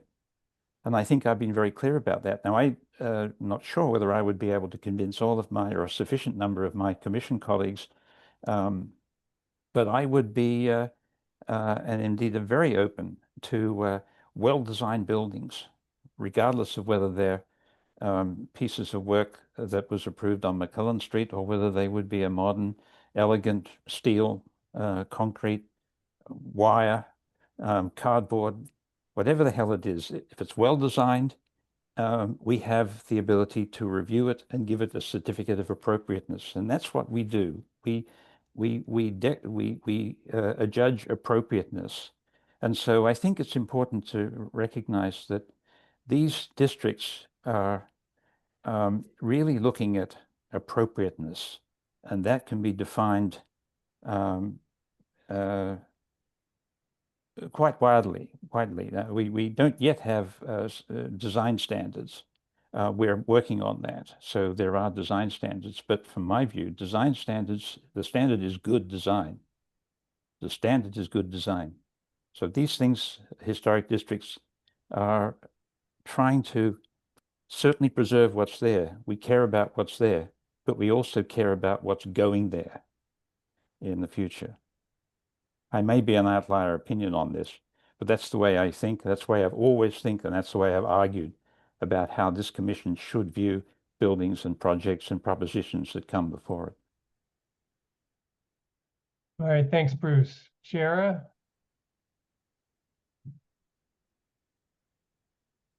Well, I can let Steve jump in. I'm sorry to keep jumping in. A couple things to address what Bruce just said. Amherst College does a great job of combining new design that's compatible with old design. I don't know. I wish I had the actual addresses. Maybe Chris can correct me. You know that church, next to where the copy center used to be on Pleasant Street? The Peter Pan building. Which one? I call it the Baptist Peter Pan Church. building. Yeah. Okay. Well, they did an addition in the back that is a modern building, but it's the same scale and it complements it. There's another building down on Pleasant Street across Route 9. And they just did another addition, Amherst College. They do really great stuff. It's, new materials, but it's of appropriate scale and it complements the building. So we're certainly not trying to freeze everything in amber. What we are trying to do is preserve the buildings, these historic buildings from being destroyed. That is one of the functions. And then also there's the function of, new buildings. But those are two different things. And in terms of design standards, we actually have applied for a CPA grant to hire Chris to give us design standards. So it won't be so confusing and arbitrary. All right, thanks, Steve. Chris, you have your hand up, and I guess I'll let you go, and then Jara. Okay. Yeah, sure. Just following up on Bruce's comments. Bruce, you make some excellent points. Definitely, and I would agree in terms of this on a scale of replication. That property on McClellan definitely trended towards the replication of a historic property, but there's plenty of room for in local historic districts for much more contemporary design features. We like to use the term compatible yet differentiated is often what we would like to see within a local historic district, so that it speaks to our present day, but also really can be compatible with its surroundings as well. I would say that a lot of that comes down to the community standard. What does the community want? So some communities may go a little bit more. They want a little bit more replication. And some communities are going to be far more interested in pushing that, still having compatibility, but having lots more design solutions that really speak to the present day. As Steve said, the best way to really think about that is having good design guidelines that cover things like new construction, so that all those points can come across easily. All right, thank you. Jara, go ahead. Thank you. I want to say, Steve, thank you for bringing this to us. Chris, thank you for the great presentation and for fielding all of our questions. And Bruce, I also want to say I appreciate your particular perspective on this, presenting a spectrum, a story over time of all the different stages of architecture that we've experienced, and your, I think, unfortunately, rather unique perspective of being in favor of good design that's compatible, but not necessarily just a replication of existing structures. I worry that while there is clearly no desire to diminish, opportunities for needed like redevelopment or new construction on vacant lots or whatever the case may be, making this an area a historic district does add additional layers of approval required for that kind of work. And by default, by requiring those extra layers, like it does make it more expensive to do that process. And so I feel like it's important to acknowledge that we're making it more difficult to build in this area just by virtue of the process. It maybe the protection of our cultural resources is worth that, but I think it's important that it's worth stating that this is going to make it more challenging to make it more affordable to build here. This, I think, reduces our likelihood of, for instance, some kind of structure that can affordably house the teachers of Fort River in this area. I fully appreciate the value of preserving the area's historic value. I mean, I also appreciate that this was an idea of the town manager, and that the staff would like to add some additional properties as well. But I wonder if this is the best application of, or if this is the best tool for preserving the homes that are truly historic and are of historic value. I'm not a historic preservationist, so I don't know the tools in the toolbox well enough. But I'm wondering if there is some kind of like scalpel tool available rather than kind of blanketing this entire area with additional layers of approval. While I would love to believe that, these well, I guess I'll stop there. I'll stop there. I would love if the report would include the area size. I couldn't find like how much actually acreage would be included in the district. That would be a really helpful thing to include in a final version. I'm curious to understand a little bit more about how well, no, I've said enough, so I'll stop there. Okay, all right, Jara. I see that Angus, you have your hand up, and Steve and Chris still have their hands up again. I do want to say I recognize that we normally take a break at 8 o'clock or thereabouts. It's now almost 8:30. I want to say I'm perfectly willing to keep going with this, but if people want to take a break, raise your hand or get my attention or just break in, because this is a good conversation. I was hoping we could wrap it up in time to take a break at a reasonable hour. So I'm not seeing any new hands as we do that. So Angus, I guess I'll go to you next. Sure. Yeah. I mean, it's just building off of, I guess, what Jara is bringing up, which is just to say that if I mean, my understanding of local historic districts is that they generally do lead to less construction within the given area. Not always. And I think it's great that Steve and Bruce are both, supportive of thinking creatively, thinking expansively. But I guess my question is, if the board's composition changed, if the historic commission's composition changed, and they decided that they actually didn't want to have that perspective, they could block a lot. I guess I'm wondering how much could they block? What requirements could they set? Well, okay. Why don't I let Steve or Chris respond to that and then go ahead with your comments? Well, we could block the demolition of a historic structure, but that's the purpose. That's a huge purpose of a local historic district. I mean, I'd like to keep the Bags Tavern where Shays Rebellion was plotted, but we can't block construction. We can only block what you can see from a public way. We can only determine what can be seen from a public way. We can't stop an ADU. We really can't block anything. And in terms of Jara's point about the toolbox, this is it. I mean, this is the only tool there is.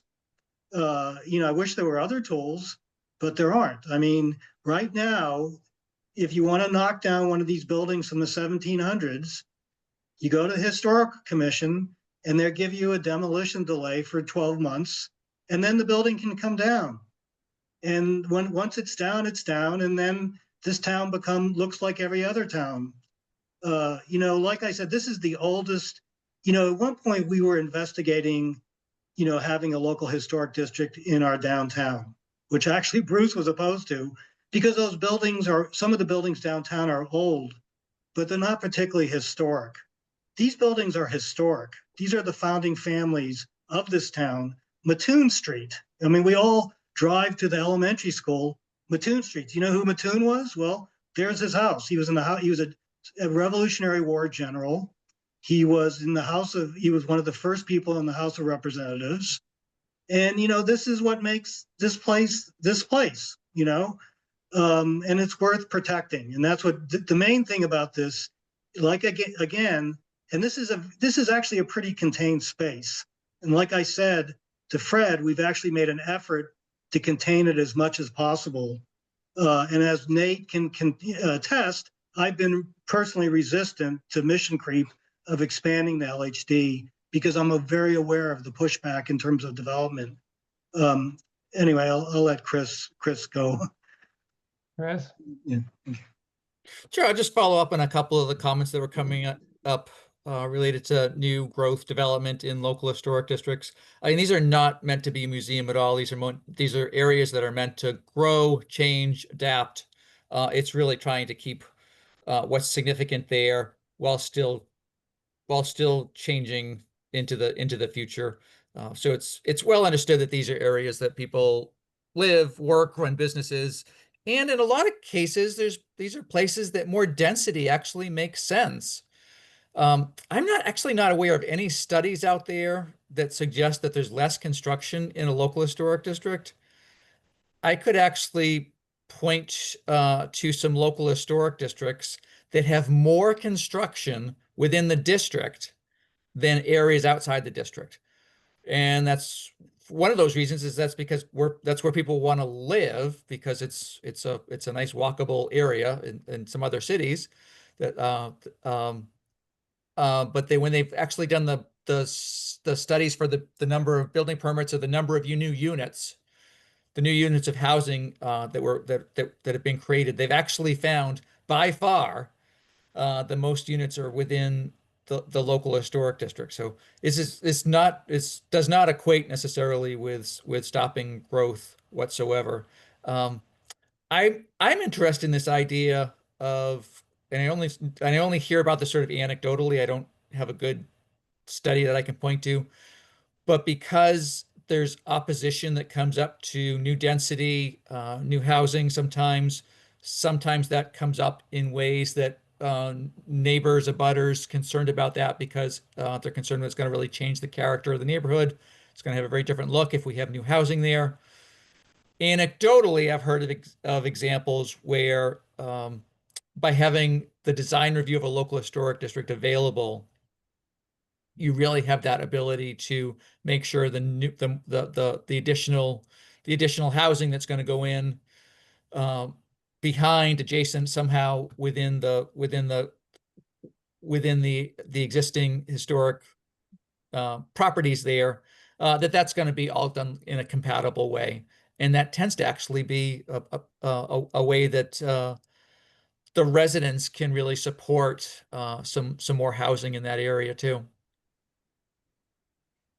All right, thank you. I see a one hand from one member of our public. Pam, could you bring over Bella Delfino, excuse me. Hello. Hello, welcome. Please give us your name and your street address, and you would have 3 minutes for your comment. Okay. My name is Bellatrix Delfino. My address is 995 North Pleasant Street. I'm a local graduate student studying regional planning, and I think this conversation is very, very interesting. Um, I have some questions just generally about if there's a concern that the planning board is going to be seen as a bunch of NIMBYs, like what is being done about public engagement or like public participation and community engagement on this issue, specifically for East Amherst, because just tangentially from my own experience here, I've been here 3 years now, and I didn't know about any of this history, even though I'm a self-proclaimed nerd about anything to do with planning and architecture. So I was wondering if anything in this funding or like um, getting this designation would allow for putting up like nondescript, not in your face plaques about housing history so people could walk in these areas and learn a little bit more about the history, because I think that would increase appreciation for the architectural history while the locals may know about just the history by living here for a long time. A lot of the population is transient and from the students. And when I think about people who are upset about uh, or like perceive the planning board as trying to block development, it's most often people looking for housing, and that can be local residents and that can also be students. So I was just wondering if anybody has any comments on that. All right, thank you, Bella. Steve or Chris, do you know if these kinds of initiatives often result in walkable We've had, information? well, I mean, Walker's done this great story map. And, we have the Writers Walk, which has plaques in front of, prominent writers. But yes, we could certainly do more signage. It's something that we've talked about. All right. Yeah, I work as a consultant. I work with lots and lots of communities that are trying to increase their community engagement, and interpretive signage is one of the ways that that's done. Okay. I guess I feel the need to just clarify for Bella that I think the concern has been that the local historic district commission would be resistant to development, not the planning board. Okay. So Jesse and then Angus. Thanks. Just wanted to add a comment. Sort of based on Tara and Angus's concerns we're just expressing. Certainly, I think you all know I'm very much pro increasing housing in our town. But the one example I have of an LHD interfacing with this issue is actually in my backyard, literally, like on a property that abutted my property, that came to the LHD first, the commission for appropriateness. And I was one of the neighbors who spoke fairly strongly against the design that was presented because of that appropriateness piece. And again, it was not about increasing housing. It was about changing the character of the neighborhood. And so, to be honest, I'm of a split mind here because I think that's really important. And I do see the value, certainly after this presentation by Chris and comments by Steve, of this old town center. And so I think having that tool available to not just the commission, but the community to come and comment and help shape what goes on, I think there's a lot of value in that. Okay, thanks, Jesse. Angus? Yeah, I guess Bella's question and Jesse's point, I guess, raises a question for me, which is what has been the community's response to this, if at all? What do property owners within this local historic district think of this proposal? Is there a lot of support for it? Is there resistance to it? Are there options I'm not sure how Massachusetts law works. Is there options for property owners to not allow their property to be pulled into this local historic district? I'm just wanting to understand a little bit more about how the community that would be impacted by this feels about it. All right. Steve, what kind of community outreach have you done? Well, two things. The other two local historic districts were generated by the residents. The residents who live there wanted a local historic district and formed a committee. And this one was again instigated at the suggestion of the town manager. And to be honest, we've done outreach and we've gotten minimal response. And the limited response, as you read in our study report, has been split.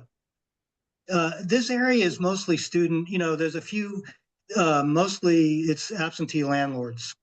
And I'm not even, to be honest, I'm not sure if they're even aware of what's going on. They haven't been very responsive. I mean, my vision for this in terms of housing, and this is a totally different issue. It'd be nice to have this to be a nice area that has condos for, like you said, teachers and people who live here year round, and not necessarily, exclusively for student housing, which I think this area is predominantly student housing now. All right, thanks, Steve. Jara, and then Walker. Thank you. Well, Steve, I just want to say thank you for helping me to understand like what tools are and are not out there, and the historic significance of some of the properties in particular. Also, Walker, I did want to give you a shout out for the work on the story map, because that is pretty awesome. Great job with that. I also just wanted to say that I really appreciate that we're able to have a very respectful conversation about what could be a contentious issue. So thank you to everybody for being respectful about this topic. Let's see, what was the one thing I wanted to just kind of wrap that up?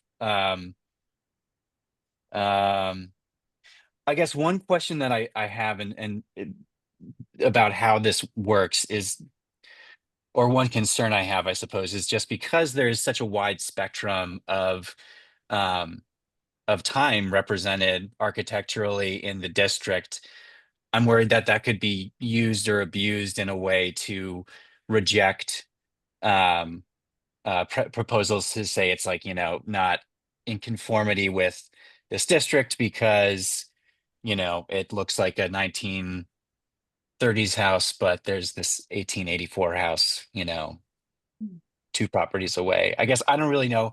I don't understand how that works, because my understanding of historic districts, it's usually more cohesive identity and culture, whereas this is more of a serial kind of, or a time-based district. So could somebody explain to me exactly how that works?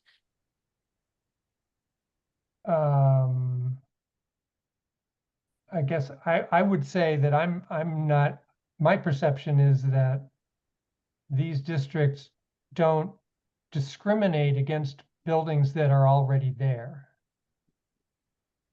And that, for instance, the 1 or 2 little 1950s ranch houses that were included, if they were renovated or reclad, I think it's unlikely anybody would try to turn them into looking like a 1870s federal building or something. Right. No, I'm sorry. I think I asked my question poorly. It was more that I was curious, can for new development or redevelopment of properties, because there are so many examples of different types of architecture and time periods, does that provide a lot of ammunition for a more nefarious historical commission to reject proposals, I guess? I was going to jump in and just say that, Walker, I see your hand, and others, there's some references to design guidelines in the bylaw and in the rules and regs. And then the idea is to develop some design guidelines that those are helpful, right? To have some kind of framework for review. Local historic district can't, the idea is that if it denies a certificate, it has to have reasons, a project. And the idea is that eventually it could get to yes. So you can't take a site and say, categorically, it can't be redeveloped or changed. You take it on a case-by-case basis. And so, if someone is willing to work with the commission, staff and others, you can probably always get to yes, right? It really depends on, like you said, is it an extra cost? Is it time? Is it, how are they willing to work with that? I was just going to share my screen quickly and replace this one just to show the newer building that Steve mentioned on South Pleasant Street. So here's the, well, you know, a church building with Amherst College, the addition in the back. And so, you know, when this came before the Historical Commission, the design was slightly different. And so there was discussions about the patterns of the windows on the new section, kind of its relationship, mass and void, and openness, you know, kind of the proportions of the windows. And then there's like a hyphen, you know, kind of a recessed area connection, a hyphen between the old and new building. And so when this was discussed, yeah, sorry, there's a sign in the way. But, you know, there was minor changes made, and I think it works really well. And so it's, you know, it's a modern building that's compatible with a historically significant building up front. And so this wasn't in a local historic district, but it did get reviewed by the Historical Commission, Design Review Board, and probably the Planning Board. And so, you know, it all worked together to make changes to the project, but it worked really well. And so that, you know, to me, it's what a local historic district could do as well. Sorry, I replaced your screen, Chris. I just wanted to show All that. good. But it is true that that process is additional time and consultant money, and has the potential for rejection. You know, so it feels more like a special permit to me as a process, you know, rather than a site plan review. It feels like another special permit to be required. Okay, with the loss of the screen sharing, I guess I'm a little bit unsure if I'm seeing the hands in the same order that they were before. Bruce, somehow you've jumped ahead of Walker, so I guess I'm going to ask Walker to go ahead. She hasn't spoken yet, really, this evening. Thank you. I had two things. I wanted to go back to the public outreach for a minute and just specify what we did a little bit more. We did have a public hearing at the local historic district commission, and then we also sent information letters specifically to all the property owners within the proposed district so that they could see what was being done or what was being proposed, and also answer a survey. And as Steve said, we didn't get a lot of response.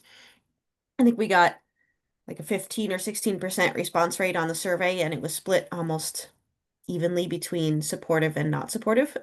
As he said, there's a lot of absentee or out-of-town landlords, and I think they probably weren't as interested. We are required to have another public hearing that we also directly send to each of the property owners, so it's possible the second time around they might be more interested at the end of this review period, where we discuss the comments and feedback that we get from the planning board and the historical commission and the state historical commission. So there's going to be at least one more chance for people to provide feedback. And then of course it goes to town council. And then the other comment I had was kind of along the same lines as Nate, that the design guidelines that we're discussing putting into place would provide not only clarity to people who are trying to apply to get new construction or a renovation done, it also provides consistency. So even if the board members change, the priorities set in the guidelines will remain the same. And the priorities set can be those that the town as a whole agrees on. We can take public comment about what people think is important to include in the design guidelines and what the priorities are, and how to address buildings that might be newer, how to address new construction in a way that's supportive of, you know, development without changing the character. So that gives us another opportunity to address some of those questions and get it down in writing, and have some of the smaller changes potentially be administrative approval rather than going through a hearing process, which reduces the time and cost for applicants. So we're going to be working on that process over the next few months and next year. Walker, thank you. If I could ask you a question about a phrase you used and was used earlier. Changing the character of a neighborhood. As settlements grow, the neighborhood character does change. And even the introduction of the automobile changed character of places. So is it a good thing to be preserving the character of a neighborhood unilaterally? Or should we be, how much should we be allowing neighborhoods to change? I would argue that we don't want to strangle the evolution of settlements, and that we need at most we need a balance between what areas we're going to preserve the neighborhood character and what areas we're going to be allowing the character to change in whatever way it needs to change. Yeah, I actually agree with you, and I think that the way character is defined or the way that that's impacted by new development can be defined in the guidelines and by the priorities of the commission. So they might say, they're welcoming to new types of buildings or new types of construction, but they want it to not be jarringly different than the building that it's next to or the sort of the pattern of development within the district. Some other guidelines in other towns I've seen might have things like the setback of the new building should match that of the other buildings on the street. So you don't have a building that's protruding further towards the street or set much farther back than the other buildings. And maybe the size, you're not having something that's twice the scale of the buildings around it, but maybe the style within that, there's a lot of range for different kind of styles, or shapes of buildings that are new and interesting, or maybe adapted to modern times, but still kind of harmoniously fit into the neighborhood in a way that maybe something that hasn't gone through the review would. And I think it is a little bit subjective, and it would involve a sort of a case-by-case discussion. And Steve might also have more to say, or Bruce, on that particular note. Okay, thank you. I'm going to ask one more question before I move to the next four hands that I see. And this is a question for Nate, and potentially for you, Walker, and your team. But what is it that you need from us tonight? Do you need a vote of recommendation to council, or are you just soliciting comments? We are just soliciting comments, so any feedback that anybody is giving us, we will take into consideration. And if anybody wants to provide written feedback after the meeting, we will take that into consideration as well when we get to the final report. Okay, thank you. All right. Everybody's good, right? Your bladders are just feeling fine. All right. Bruce. I think we're doing this because the process is stipulated by the Mass Historical Commission says that we have a meeting. So we're basically touching a base, but that's not what I tuned in to say. I'm taking you up, Jara, on your concerns. You used the word nefarious. I'm just using that to trigger back to what you were saying, expressing concern that these commissions would impede and so forth. And let me tell you, I've been on this commission 8 years. It is the intent of the commission at every meeting to approve a project. Maybe we do so, and almost invariably we do so by suggesting, asking, or conditioning. But we're in the business of approving projects. I can think of only 2 projects in 8 years that we denied a certificate of appropriateness for because of the nature of the project, rather than that we have denied a few on the basis that they didn't have sufficient information and we needed them to refile or some technique or something like that. But and of those 2, one of them went away. In other words, they didn't come back with because as was mentioned, Nate mentioned, denial is not something that's arbitrarily given. There has to be reasons. We have to say why. And in the case of the Amos Media project, is the one project in 8 years where there was an outcry. We listened. We did actually say, no, this is not deserving of a certificate of appropriateness. This extremely awkward, I would say stupid proposal, thoughtless, mindless, idiotic thing that they brought forward first. And we said no, and we said, in order to gain acceptance from this commission, you should do the following: 1, 2, 3. I think there were 3 rather particularly thought out questions. They took those to heart. They came back with a completely new direction, one that was followed through and received a certificate of appropriateness. It was probably the most challenging, most time-consuming of all of the hearings that I've attended in 8 years. But we all got a better project out of that.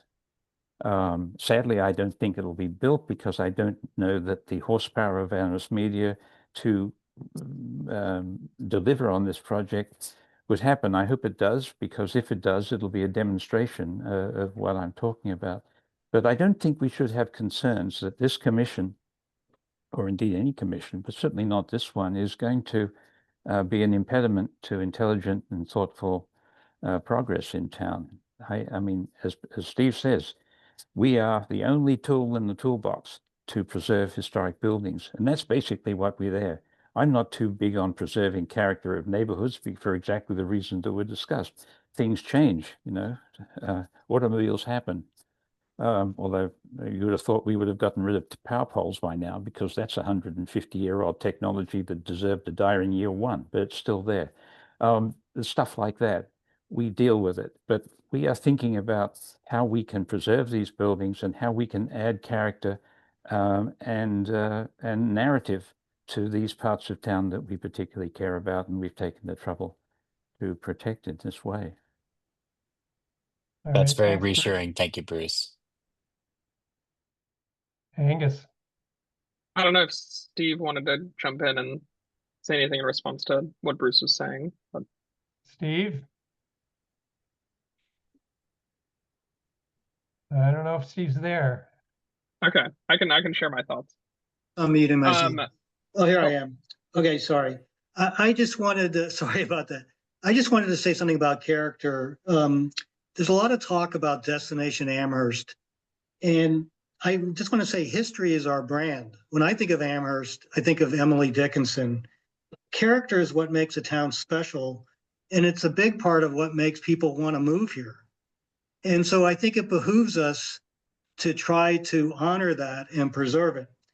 In terms of the standards, our LHD is pretty lax. We don't deal with paint color. We don't, you know, like if you go to Nantucket, which is I was just at, that's a place that's preserved in amber. The entire island is a historic district. Okay, that's not what we are. These are little pockets.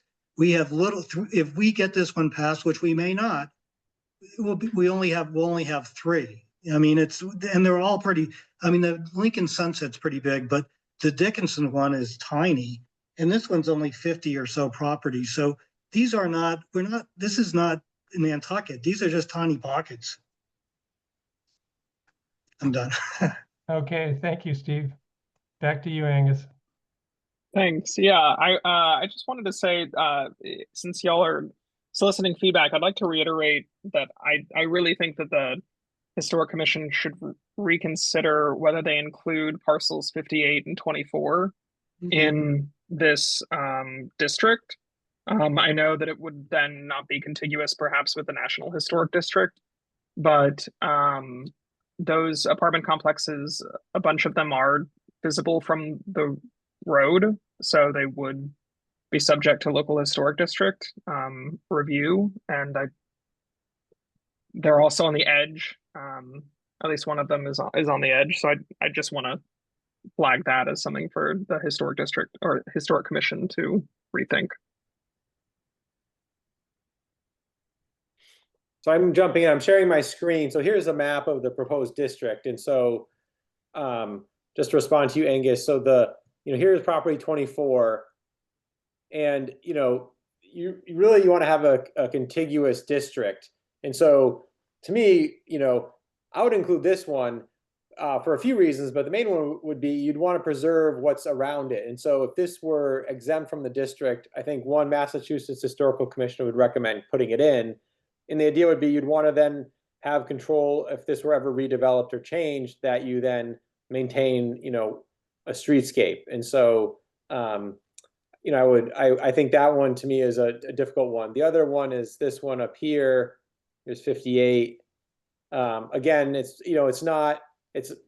closer to the periphery of the district, but in the Massachusetts Historical Commission, in their guidelines, they acknowledge that they're going to be, whatever you want to call them, non-contributing structures, or there's another term, but that you want to include it because the property itself, its location within the district, is important to be able to, like I said, have an opportunity to shape new development. And so I think it would be difficult to remove these. If, for instance, it was this one, or if we said, well, maybe the district could end here, and then that way maybe we would do this. But I think there's some significant properties to the north of it. I think it'd be difficult to exclude these because they're internal to the district. I'm just throwing that out there now. I think it's something that Chris and the commission could think about. I do think it's difficult to remove something central in the district. I'll just respond. I take your point on parcel 24. On parcel 58, I don't find it convincing. Mm-hmm. I'll leave this up here just for a second so everyone can see, here's Spalding Street, here's Salem Street, here's the JCA, here's the school building, and Route 9 is further south off the map. Yeah, I mean, this is helpful, Nate, and I'm sort of going to go back to Fred's original comment about, gee, why, most of the buildings going up Main Street are equally historic and contribute to the character of the main entrance to Amherst for people that came in from Route 2. And to me, it's sort of, where do you draw the line, or how do you balance out these areas versus allowing the rest of the town to evolve in a way that it might need to evolve. So if we had another local historic district that went from this point west up to the Dickinson historic district, would that be a good thing?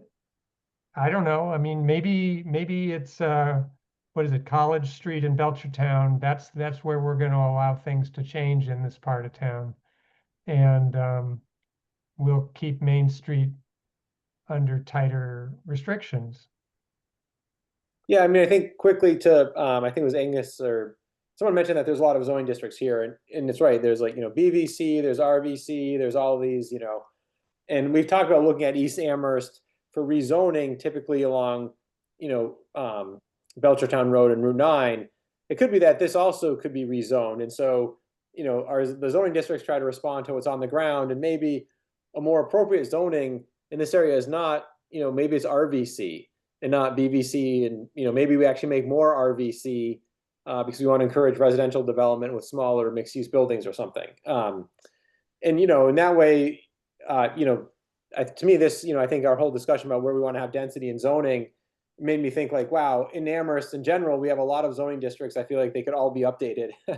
And that's another conversation though. But yeah, I think the reason why this could stay this way is, some of the buildings here, although they're newer, they're still, mid-19th century. And so there is a kind of a time when the architecture and when it's built, also, what some of these buildings here were stores that supported the East Amherst commerce area. And so there is some, there's a reason why it's this. Massachusetts Historical Commission would say, are there geographic features, other areas of why you would end it, whether it's, along a street or if there's a break in development or time period. And so, at some point you do have to make the decision of why is it here and why is it not here, right? And it could be that I think some of these homes here now are actually much newer than the homes that are really central to this district. And so at some point you have to make that decision of why do you stop? I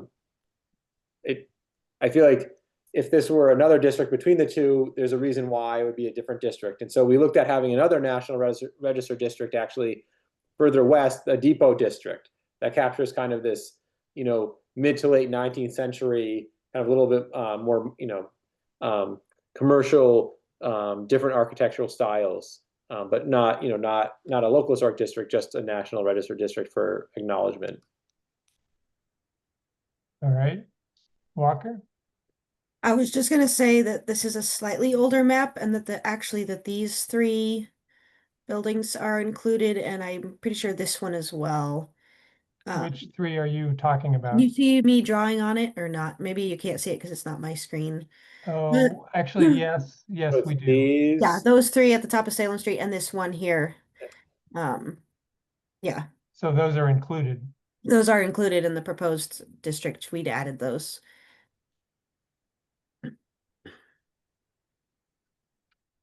All right, I don't see any hands.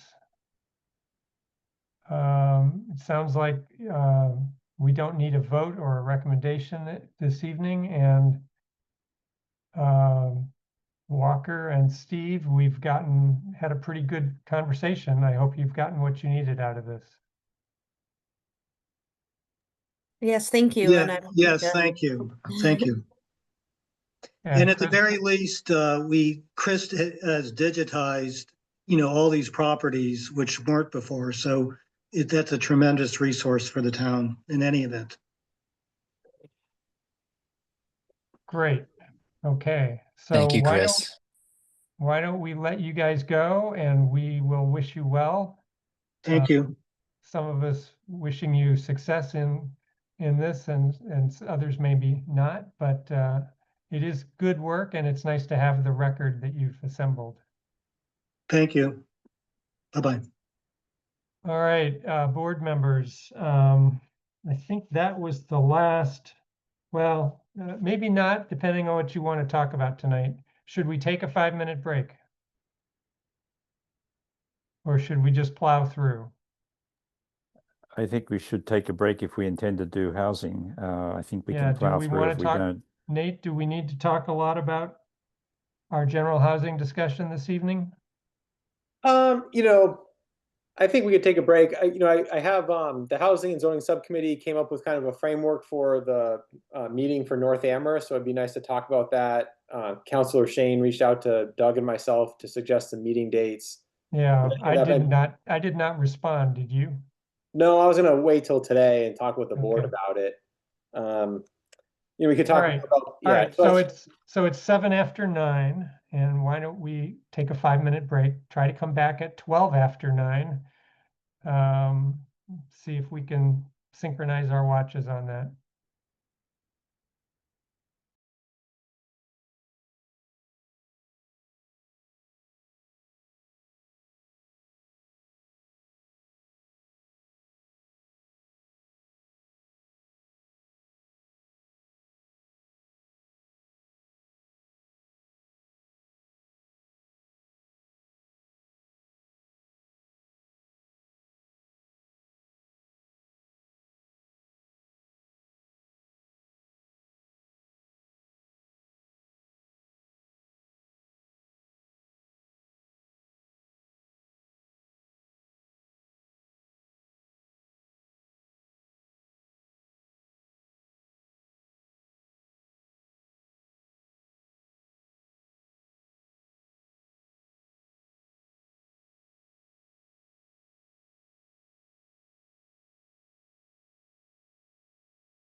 All right, it looks like people are wandering back. Oh, it looks like maybe we have everyone but Pam.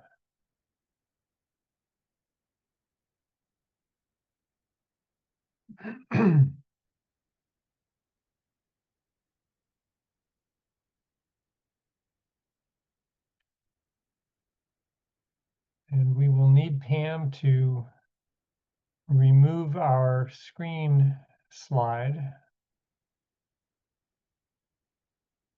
Jesse?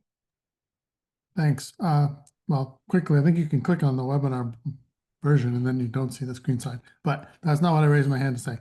I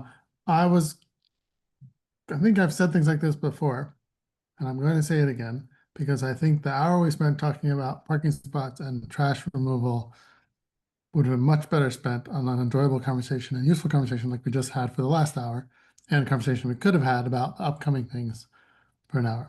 And so really what I'm asking is, what is really our mandate? And like, how much of that are we required to do at that level of discussion? Because it seemed to me a lot of that could have been Nate saying, yes, I reviewed all these things. There's no issues really. You all had a chance to look it over. Does anyone want to raise something? I don't know if we can operate that way. I guess that's what I'm asking. Well, Nate, do you want to say anything or? Yeah, I mean, I can say I thought that was a fruitful discussion, and I think it's a good thing for us to be talking about together. It's not directly zoning, but it's part of the, I don't know, development environment of Amherst. Sorry, I'm talking about the first Sibby's property parking spaces. Yeah, no, I very much enjoyed the historical conversation. That's not what I'm talking about. I'm talking about the first agenda item that I felt like we spent a really long time, and only because there weren't any big issues, we spent a long time talking about tiny issues that I think nobody had an issue with. So that's what I'm questioning. Okay. Well, we have a certain, I mean, we need to go through findings and conditions. It's not something we can just sort of punt on and say to Nate, write up whatever you want and, you know, I'll sign on behalf of the board. So there's a certain amount of sort of, I don't know, regulatory protocol or something you could say, but I agree, there wasn't very much to that. Yeah, I think, yeah, I was gonna say, I think it's, and Jesse, I think it's okay to keep asking. I think, to me, what that means is we, you know, as we look at our zoning priority list, you know, how do we write in some of that? And I think I said it's very difficult. So, you know, we don't have we've changed how we calculate the number of parking spaces per unit. And so, you know, some of it is the board has to, you know, did you think that was an adequate number? You know, we can say the lighting can be downcast, but then we want to confirm that. You know, the trash removal piece is really interesting because that's a big concern around town, right? Is what's visible. And so, although, you know, if we could write that into the bylaw and have it be a condition, and then, you know, staff would have to hold up an application until we know that, okay, here's what's going to be met. And then, you know, we wouldn't have the board review it necessarily. I think it's really difficult to sometimes get all of that in an application, right? And so I think, but if we want to change that, I think we can change the rules and regs, maybe the bylaw a little bit, and we can work toward that. You know, I agree that if there's like 50 standard conditions that we always apply, you know, is there a way to make that an upfront thing so that we don't have to talk about it? So, you know, if we like the idea that trash has to be cleaned up and removed or containers within 24 hours, we, you know, we should put that somewhere and then we don't have to talk about it again. But I think it's really difficult on a project by project basis to, you know, I think this one was easy, but on bigger projects, everything kind of overlaps and it's hard to just have such discrete conversations about pieces of an application. But I guess one other thing that comes to mind, and I'm sure you won't like this, but as hearings like that go for site plan review and special permit, that was super fast. Yeah, I'm aware of that too. Yes. You know, I mean, I don't know how many of the major building projects you've been on this board for, but That was really fast. Again, but you're kind of making my point too, Doug. Like, I Yeah. agree. The big projects, how many hours we spend, and I do think a lot of those hours are also on minutia rather than the big picture things. And again, I think someone should look at it and make sure Well, they're meeting whatever standards it's we're also setting. good right? for you to call it out, you know, to say, hey, I'm impatient, or I don't see the point in us going down this rabbit hole, because, you know, some of the really long processes we've had was when we had other members who wanted to go down the rabbit hole, and for them that was like critical. And if so, hearing that, you know, I mean, I know we don't have those people on the board at the moment, but, you know, if you think we're talking too much about it, say something. And if there's something we're passing over too fast, say that too. So thanks. Yeah, I was going to jump in and just say, yeah, it's really interesting. I think it's also the personalities on the board and perspectives. And so, there's some other boards, the zoning board, for instance, tends to be really detailed oriented. So it's about the use, but they'll ask, they may get down to like, in the design review board, right? But that's the role, but like details of a sign. And, so maybe for the planning board, it's like, well, the site plan review is, we know there'll be a sign ban on a building. Do we have to get down to the level of font and color? In terms of rather, we like the dimensions of the sign band across the front of the building and maybe materials, right? And so there's, I think it's sometimes it's personality and sometimes what the board is doing. And I think there's a difference between site plan review and special permit. And so, yeah, I think, but to your point, I think it's on the list is, right, maybe getting a little bit more conditions to allow administrative approval of certain projects so that the board doesn't have to spend time reviewing some things. So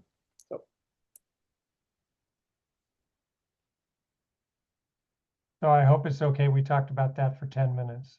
Oh, yeah. Angus. I just wanted to add very quickly onto what Jesse was saying. I'm not sure that I would advocate for an administrative change, although I think that is worth exploring. I think, in particular, like having gone to the site to see the site with Nate, it was a very minimal and cosmetic set of changes compared to other projects that I think would merit much greater consideration. And I think it might help for us as a board for either Nate or you, Doug, to maybe preface a little bit with kind of level setting our expectations for thinking about how big a project we're considering here, versus not as big. Because I think I'm with Jesse that the hour we spent on that, I think, would have been much better suited to other purposes. And if we do that a number of times, it's going to limit our ability to make some much more important changes than the Bruno's Pizza Shop being shrunk by 400 square feet. Okay, so noted. All right, moving on. I guess it's now 9:21. We're moving to the fifth item, general housing discussion. Nate, you did have some new material in the packet, a couple of maps of town, I think, with a whole bunch of different areas shown. What would you like to get tonight? Yeah, I don't, it's 9:21. I think I'll share the map, and then I think we could talk about the North Amherst piece. I'll context this, as I was going to mention later, there was, 2 citizen petitions for zoning. The planning board has been talking about what could happen. There's the housing production plan moving forward. And so I think there's a lot of ideas. We have a zoning priority list with the housing and zoning subcommittee. I think the board looked at it at the last meeting. So some of it is like all in this context, what do we want to prioritize? And so I'll show the map. I think it's really good. I think we can talk about North Amherst. And then, if we want to solidify a date for this North Amherst meeting, I don't think it has to be the full board. I actually think it could just be 2 or 3 representatives and staff for this initial meeting. The North Amherst residents would like to have it up there. If it's not a full board, it's not a public meeting. It's really, we've been asked to present information to them. We can change it at a later meeting if we want to. And so the map is, something the planning board talked about, right? Kind of where are some ideas of, where's my map, for development. And so I can zoom in, but, at the last meeting, there was a mention of a bunch of places, really it's, you know, maybe like 13 areas in town that we thought could have some new development or infill or density. And so this is just showing you really, you know, it's not a lot of town, right? It's kind of like what we were talking about. If you look at what is zoned for business, it's really a small percentage of town. So, you know, zooming in North Amherst, there's the professional research park area. Here's the commercial area, an area zoned in North Amherst as commercial. Here's what we're looking at for the overlay. Here's Olympia Drive area off East Pleasant. And in the downtown, there's kind of some overlapping areas north of Fearing. We'll call this the Gateway. Here's north of downtown. The University Drive overlay, just to illustrate what has been done. You know, East Amherst. And so just quickly, the local historic district, you know, didn't come this far south. So the local historic district was, you know, we saw was, you know, like here. And these could change, but I think, you know, this would be a context map in the North Amherst meeting anyways, to say, here's kind of the planning board is looking, you know, around town for different areas. Here's Professional Research Park in East Amherst. So there's Research Drive and Hall Drive here. And here's Pomeroy Village Center. And so, you know, there may be other areas to add or change to this, but this is what was discussed at the previous meeting, and I just wanted to show it, you know, graphically and on a map what we were talking about, or what I, you know, what I assumed was kind of these general areas. So when we say East Amherst along Route 9, sure, here's Colonial Village and down to almost down to Gatehouse Road. So it stops a little short of the, you know, a little short of the river. You know, and then there's maybe other areas downtown, but I just kind of context-wise, here's what we're looking at. You know, these zones have all different zoning districts and what's allowed and what's built there now. And, you know, I think some of the idea would be, okay, if we think this area is good for a certain type of density, you know, this area we thought was good for pretty high density, you know, what does it mean for some of these other areas? Maybe it's similar, maybe it's different. And that's it really. And I think it's important, you know, especially given light of the citizen petitions of, you know, kind of where does the planning board and staff want to see different kinds of growth, whether it's housing growth or just, you know, different kinds of housing types. And that's why I sent the other document, just trying to show some visuals of what are the different housing types, you know. So there's cottage style development, there's, you know, Mansfield, Mass is looking at a 40Y, which is actually really small, you know, 10 to 12,000 square foot lots. So, you know, they're proposing to have this overlay on 3 properties that probably would maybe get 8 to 10 big housing lots, but with the overlay, they're going to get like 80, right? So to me, it's more like a traditional style neighborhood development with narrower streets, small lots, and probably, and it's smaller homes. It's required to be small homes. And maybe that's a different map here of where we think that would be kind of interesting to look at. But I think just context-wise, you know, what does this all mean? You know, the PRP up here, there's a lot of wetland. There's already some development here. You know, North Amherst, this commercial, there's some commercial uses here happening. There's North Square, but okay, if we think there's something here, what does it mean? You know, do we start putting priorities on some of these areas to investigate? That's it. I mean, I don't, you know, if we have comments or Nate, I think one other aspect of this kind of map that would be useful is to show the conservation land on and the areas of town that are not developable. Because I, you know, things like the 40Y, you know, where you might put a lot of little houses, you know, if you, I mean, it seems to me that makes more sense in a low density residential area, or even like a subdivision, like, I don't know, Echo Hill or something, than to propose that downtown. So, you know, but if you proposed it in Echo Hill, you'd probably have everybody up in arms, because you're changing the character of the neighborhood. And so, you know, we don't have a lot of empty land to try new things. We have a lot of somewhat developed land that if we want to try something new, we will change the character of the neighborhood. Right. Yeah. And so just quickly, I mean, I feel like, you to that point, Doug, is, I'm going to mention Colonial Village, zoom in a little bit. So right now Colonial Village has, these 2 roads, service drives and these buildings around, and it has a fair number of units. They want to add more. When UMass had concepts for the North Village that they redesigned using the same concept, curvilinear roads and everything, one of their other ideas was a gridded street network with almost like townhomes and open lots. But yeah, right, I agree that there's not a lot of areas. So to me, it's like if you took this area here and we said, oh, what would be a great way to redevelop it? Is it really like, one big building here and then small homes here and another big building? Or, ideally it's like, would you put like, a few streets in here and have a neighborhood? And, our zoning for years, not just Amherst, but Massachusetts, hasn't allowed something like that to happen. And so 40Y and some of these other ideas to me are trying to get back to, okay, what are some great ways to have some development?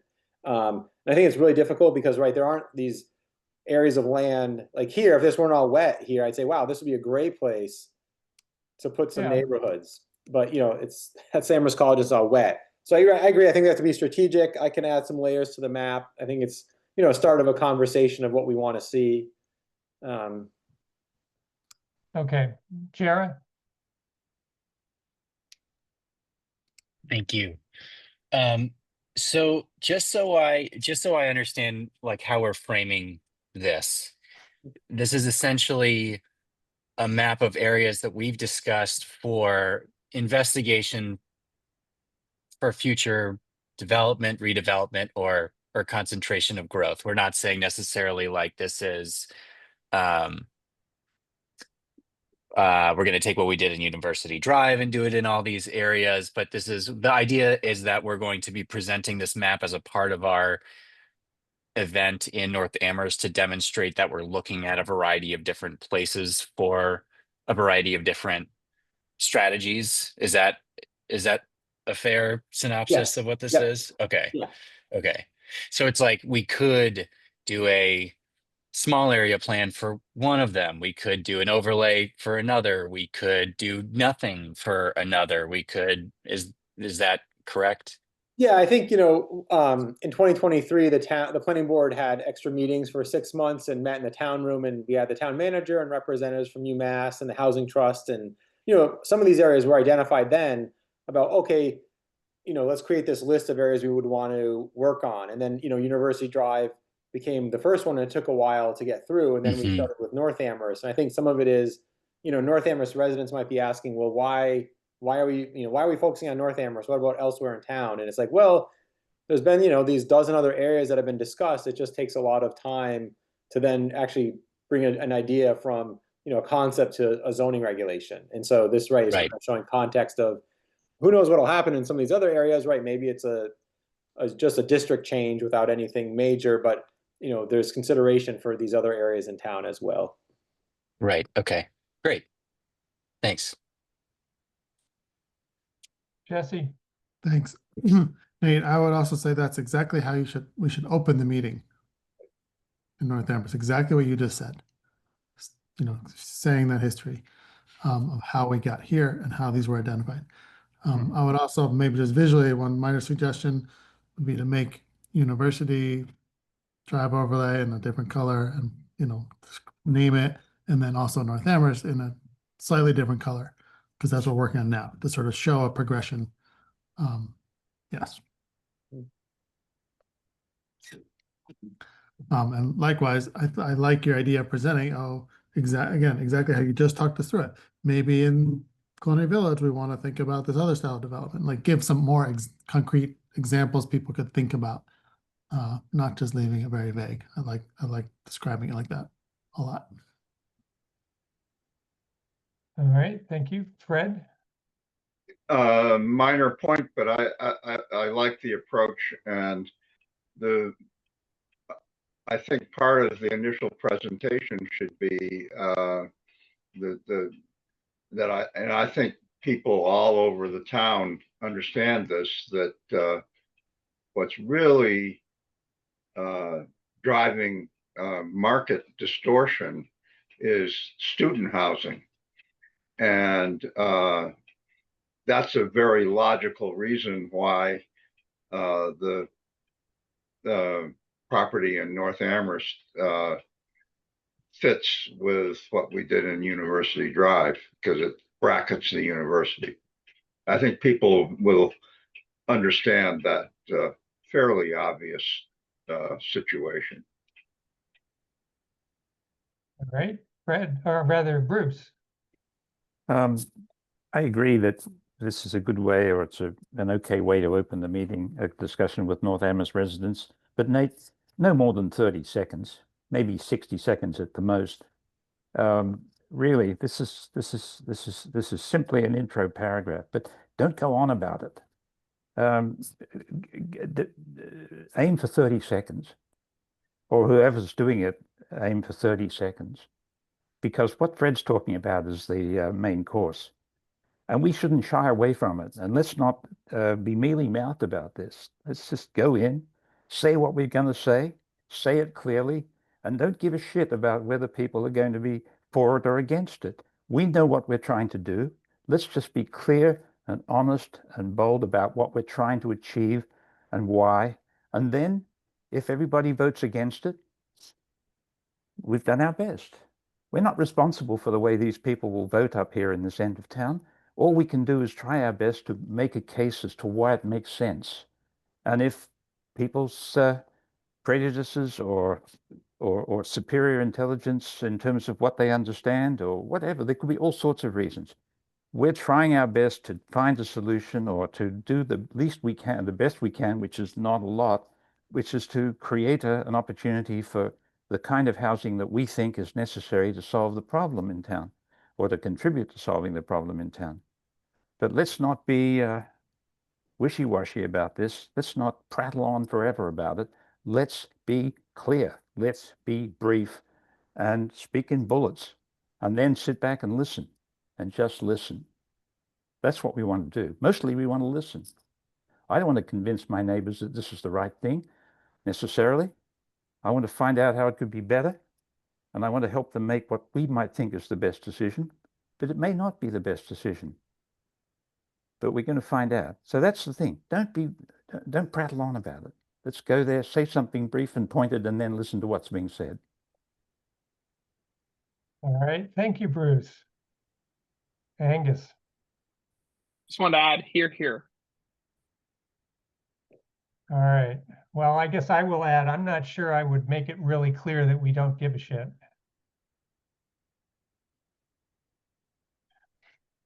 Yeah, I didn't take it like that. Good.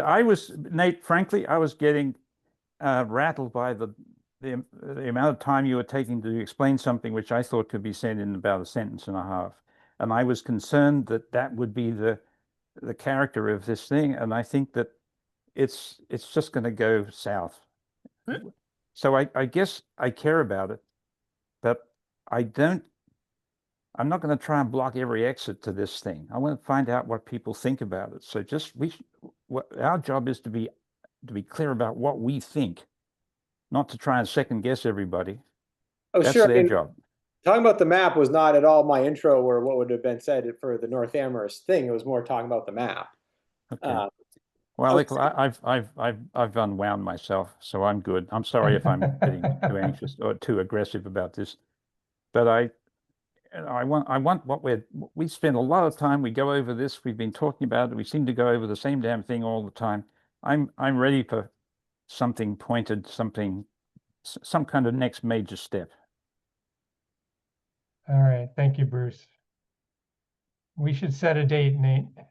Yeah, I feel like that was a lead-in, a good segue. I do see Jesse and Jared have your hands up. Yeah, Jesse and then Jared. I'll try and be quick. I don't entirely agree, Bruce, because I think we've thought about this so much. We want just the bullet point. But I think we have to set up the problem and why this is a good part of the solution. Not to try and second guess what people are going to come at us with, but to frame it in the right way, that this is part of the solution and a very attractive part, and here's why. But really, we need to state what the problem is first, probably with numbers about students that you've helped put together. Then show the map. yes, briefly, here are all the areas the planning board's been considering for 3 years now. We did this one, now we're focusing on this one. There's more to come, right? Succinct, but not, I think we have to give context so that the North Amherst residents see we're not just trying to have North Amherst solve the whole problem. All right, Jara.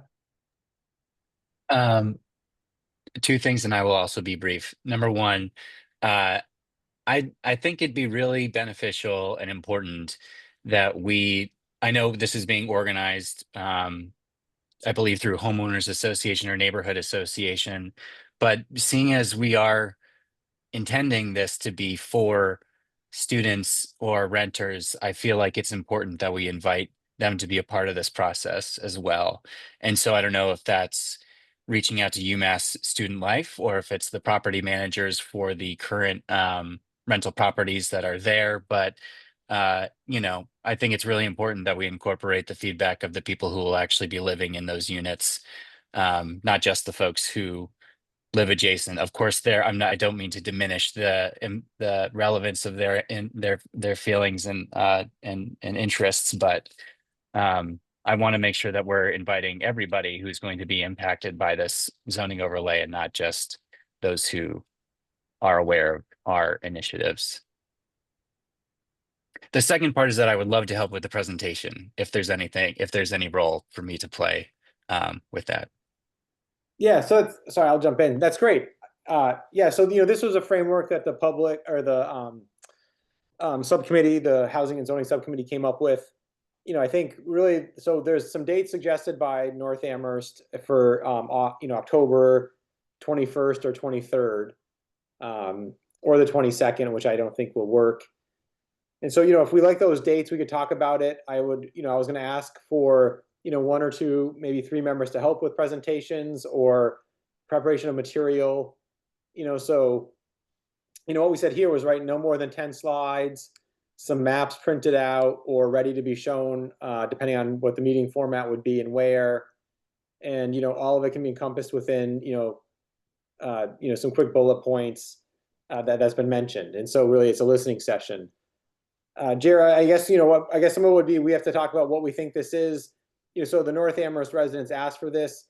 I think what we said here would be, there could be a more interactive approach at a second meeting or follow-up meetings. And so to me, this would be, maybe it's okay if it's at the North Amherst Library and it's tailored a little bit to some residents. And then, if we want to move it forward, we can have more public meetings about it and do more invitations. I just, I think it's, I feel like it's hard, we can advertise this as a public meeting. We could get 100 people. I just want to make sure we have the space and, we're prepared for that. I think there'll probably be a series of conversations if this moves forward. And so, yeah, I feel like I'm not quite sure how to approach that yet in terms of, I'm not even sure how big North Amherst, how big the space is in North Amherst right now, but I'm gladly take your help on a presentation. And great. And that all makes sense to me. So thank you. Thank you, Nate. And so I guess I'd want to see a show of hands. I can stop sharing my screen of, do we like the idea of late October? Do we want to push it back a little bit? I'm not sure, if for some reason it seemed like those dates, the 21st and 23rd, were what were suggested by Councilor Shane. I don't know why necessarily. I mean, it could be the week later. I guess there's Halloween, but if we think Well, that both of those work for me. I think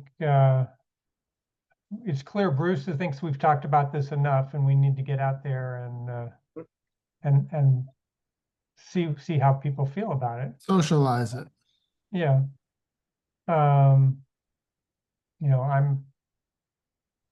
think I'm happy to help. I know that if I'm the spokesman, that I'm going to want to have more input on how it's choreographed than if I'm just a supporting actor. So we should figure that out.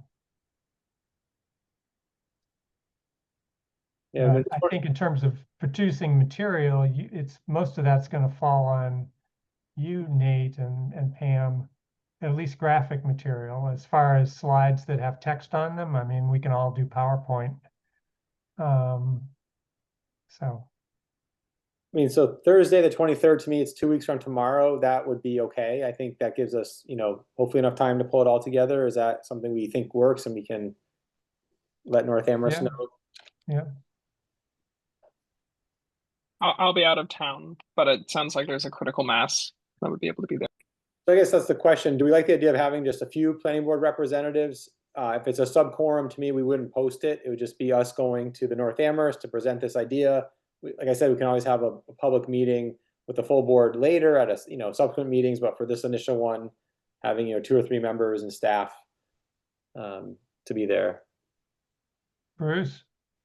21st or 3rd is good for me. I can be there if necessary.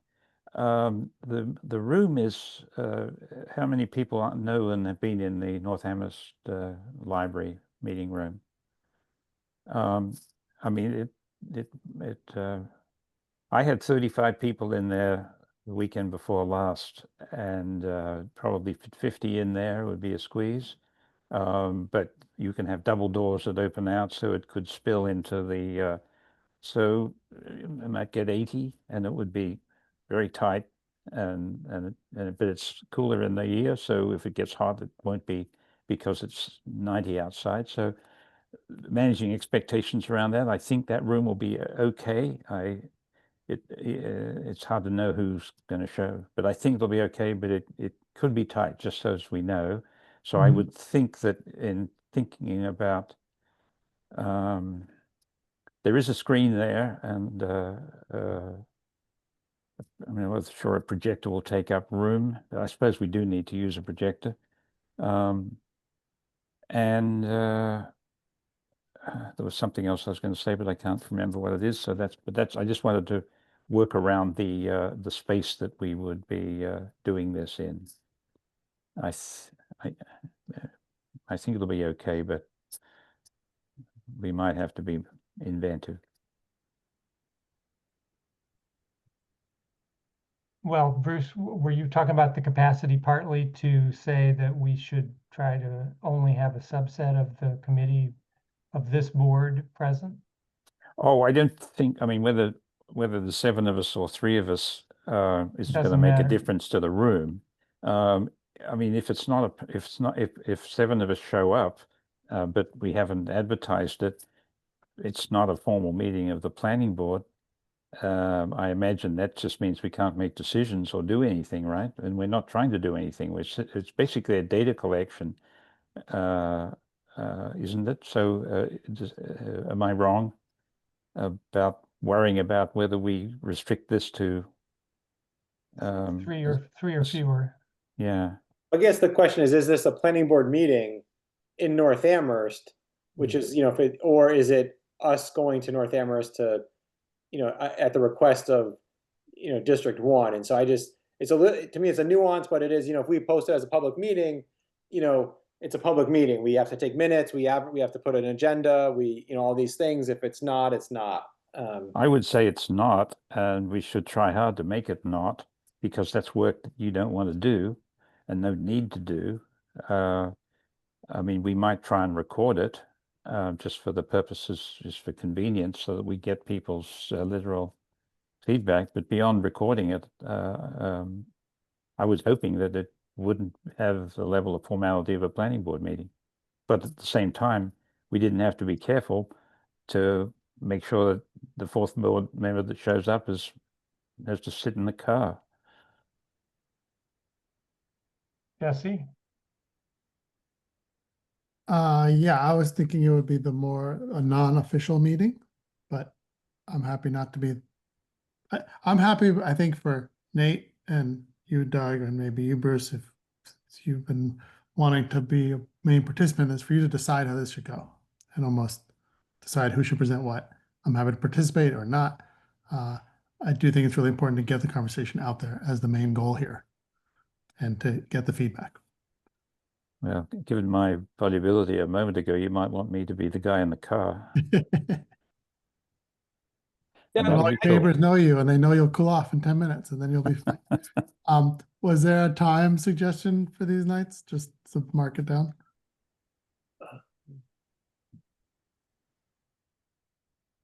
Oh, you're muted, Nate. Yeah, I'll look at my email. I forget actually what, there was a specific time.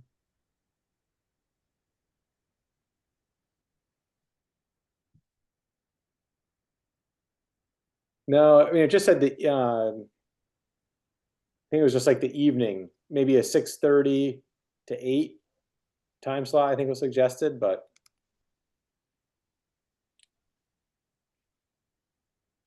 That sounds good. Does Kathy have an opinion on time? that was in her email. Okay, well, let's go with that. Yeah, and if the full board wants to be there, I was just thinking that if we had, say 3 board members kind of being the presenter with staff and the others show up, that's fine. There's really no discussion with them. And that way it's just, it's not, quote, the formal posted meeting. Yeah, it feels like if we can avoid that, we might, it's just going to make life easier for us. Yes.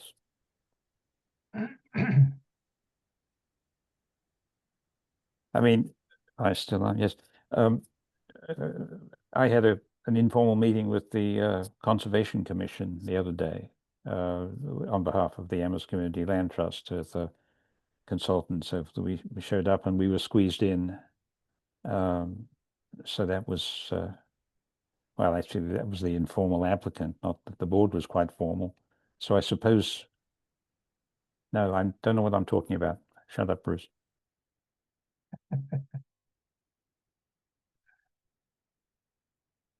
All right, I'll write back to Kathy tomorrow. I'll suggest the 23rd at 6:30 in the North Amherst Library, and I can, I'll reach out to everyone and just confirm, roles and, Okay. and we can work from there.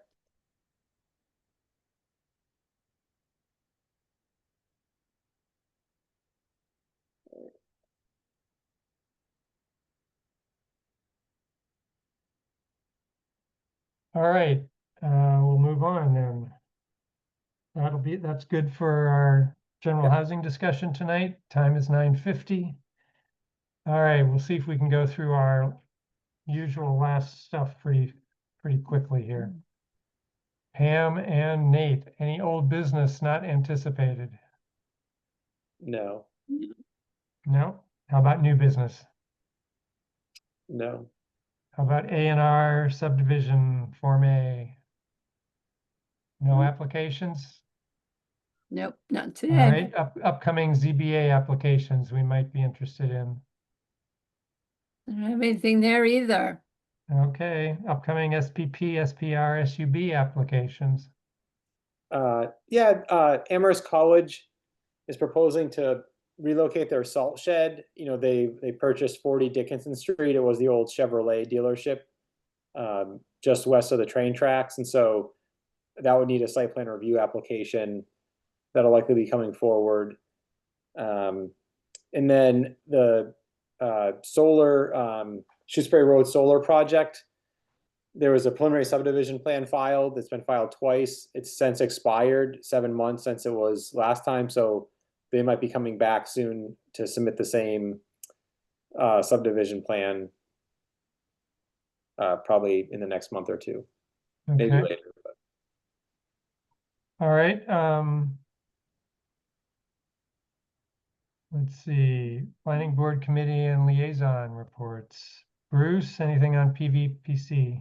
There's a meeting tomorrow, so next time, I promise. All right.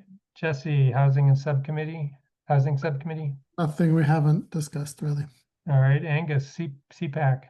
I've been voted on it. I have not been sworn in yet. So I was voted in on, what was it, last night, I think. Okay. All right, and then any word from Karen on our design review board?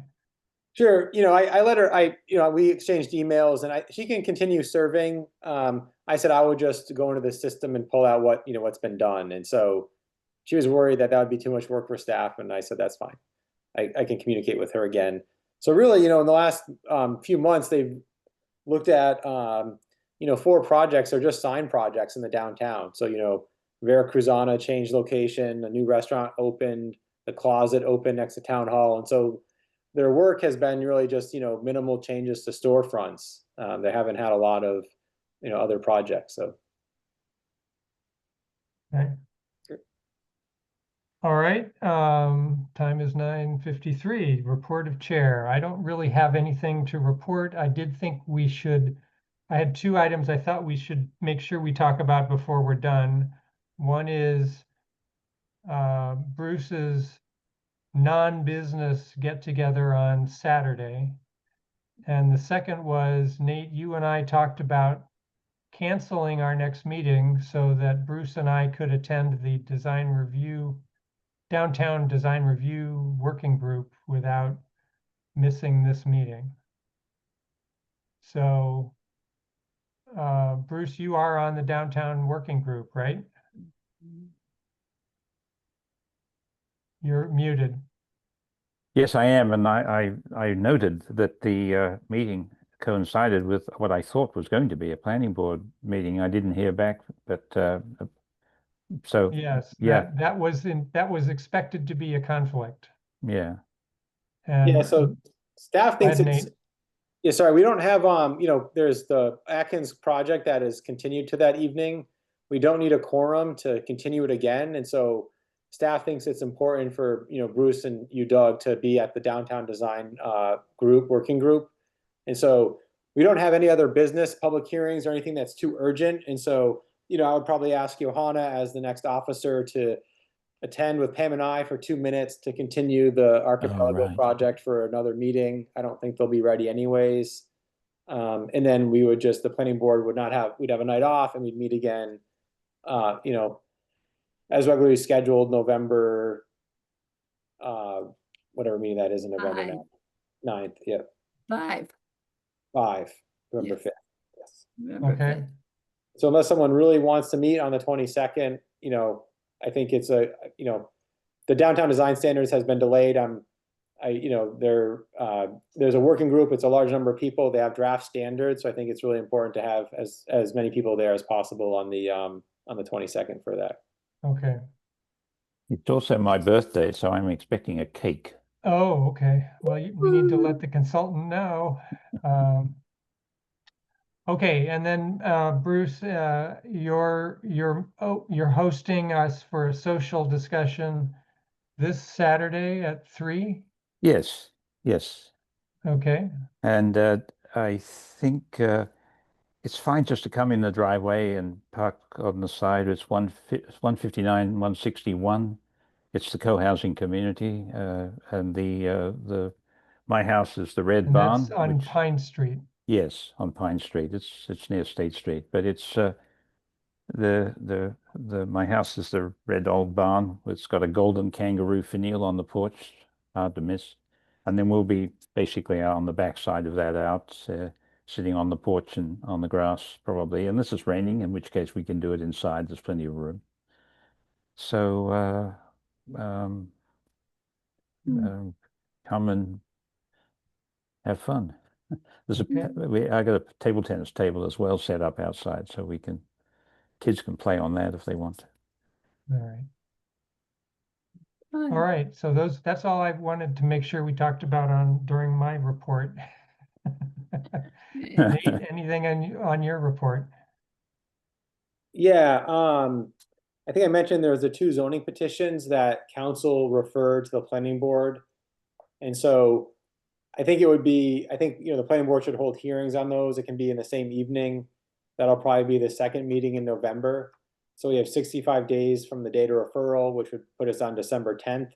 So I think, the November 19th meeting date would be a public hearing to review those. At that hearing, we can talk about, say, the merits of it all and everything. I don't want to jump in. So, there's 2 petitions. I think I forwarded them to the planning board.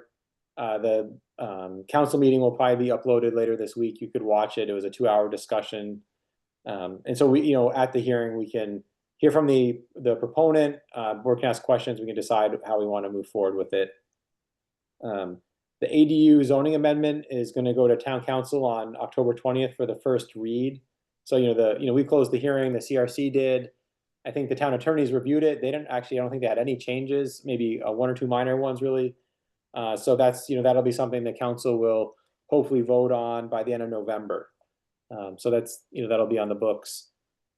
And then the housing production plan, just to give you an update, the CRC is still reviewing it. So they're meeting tomorrow to review it.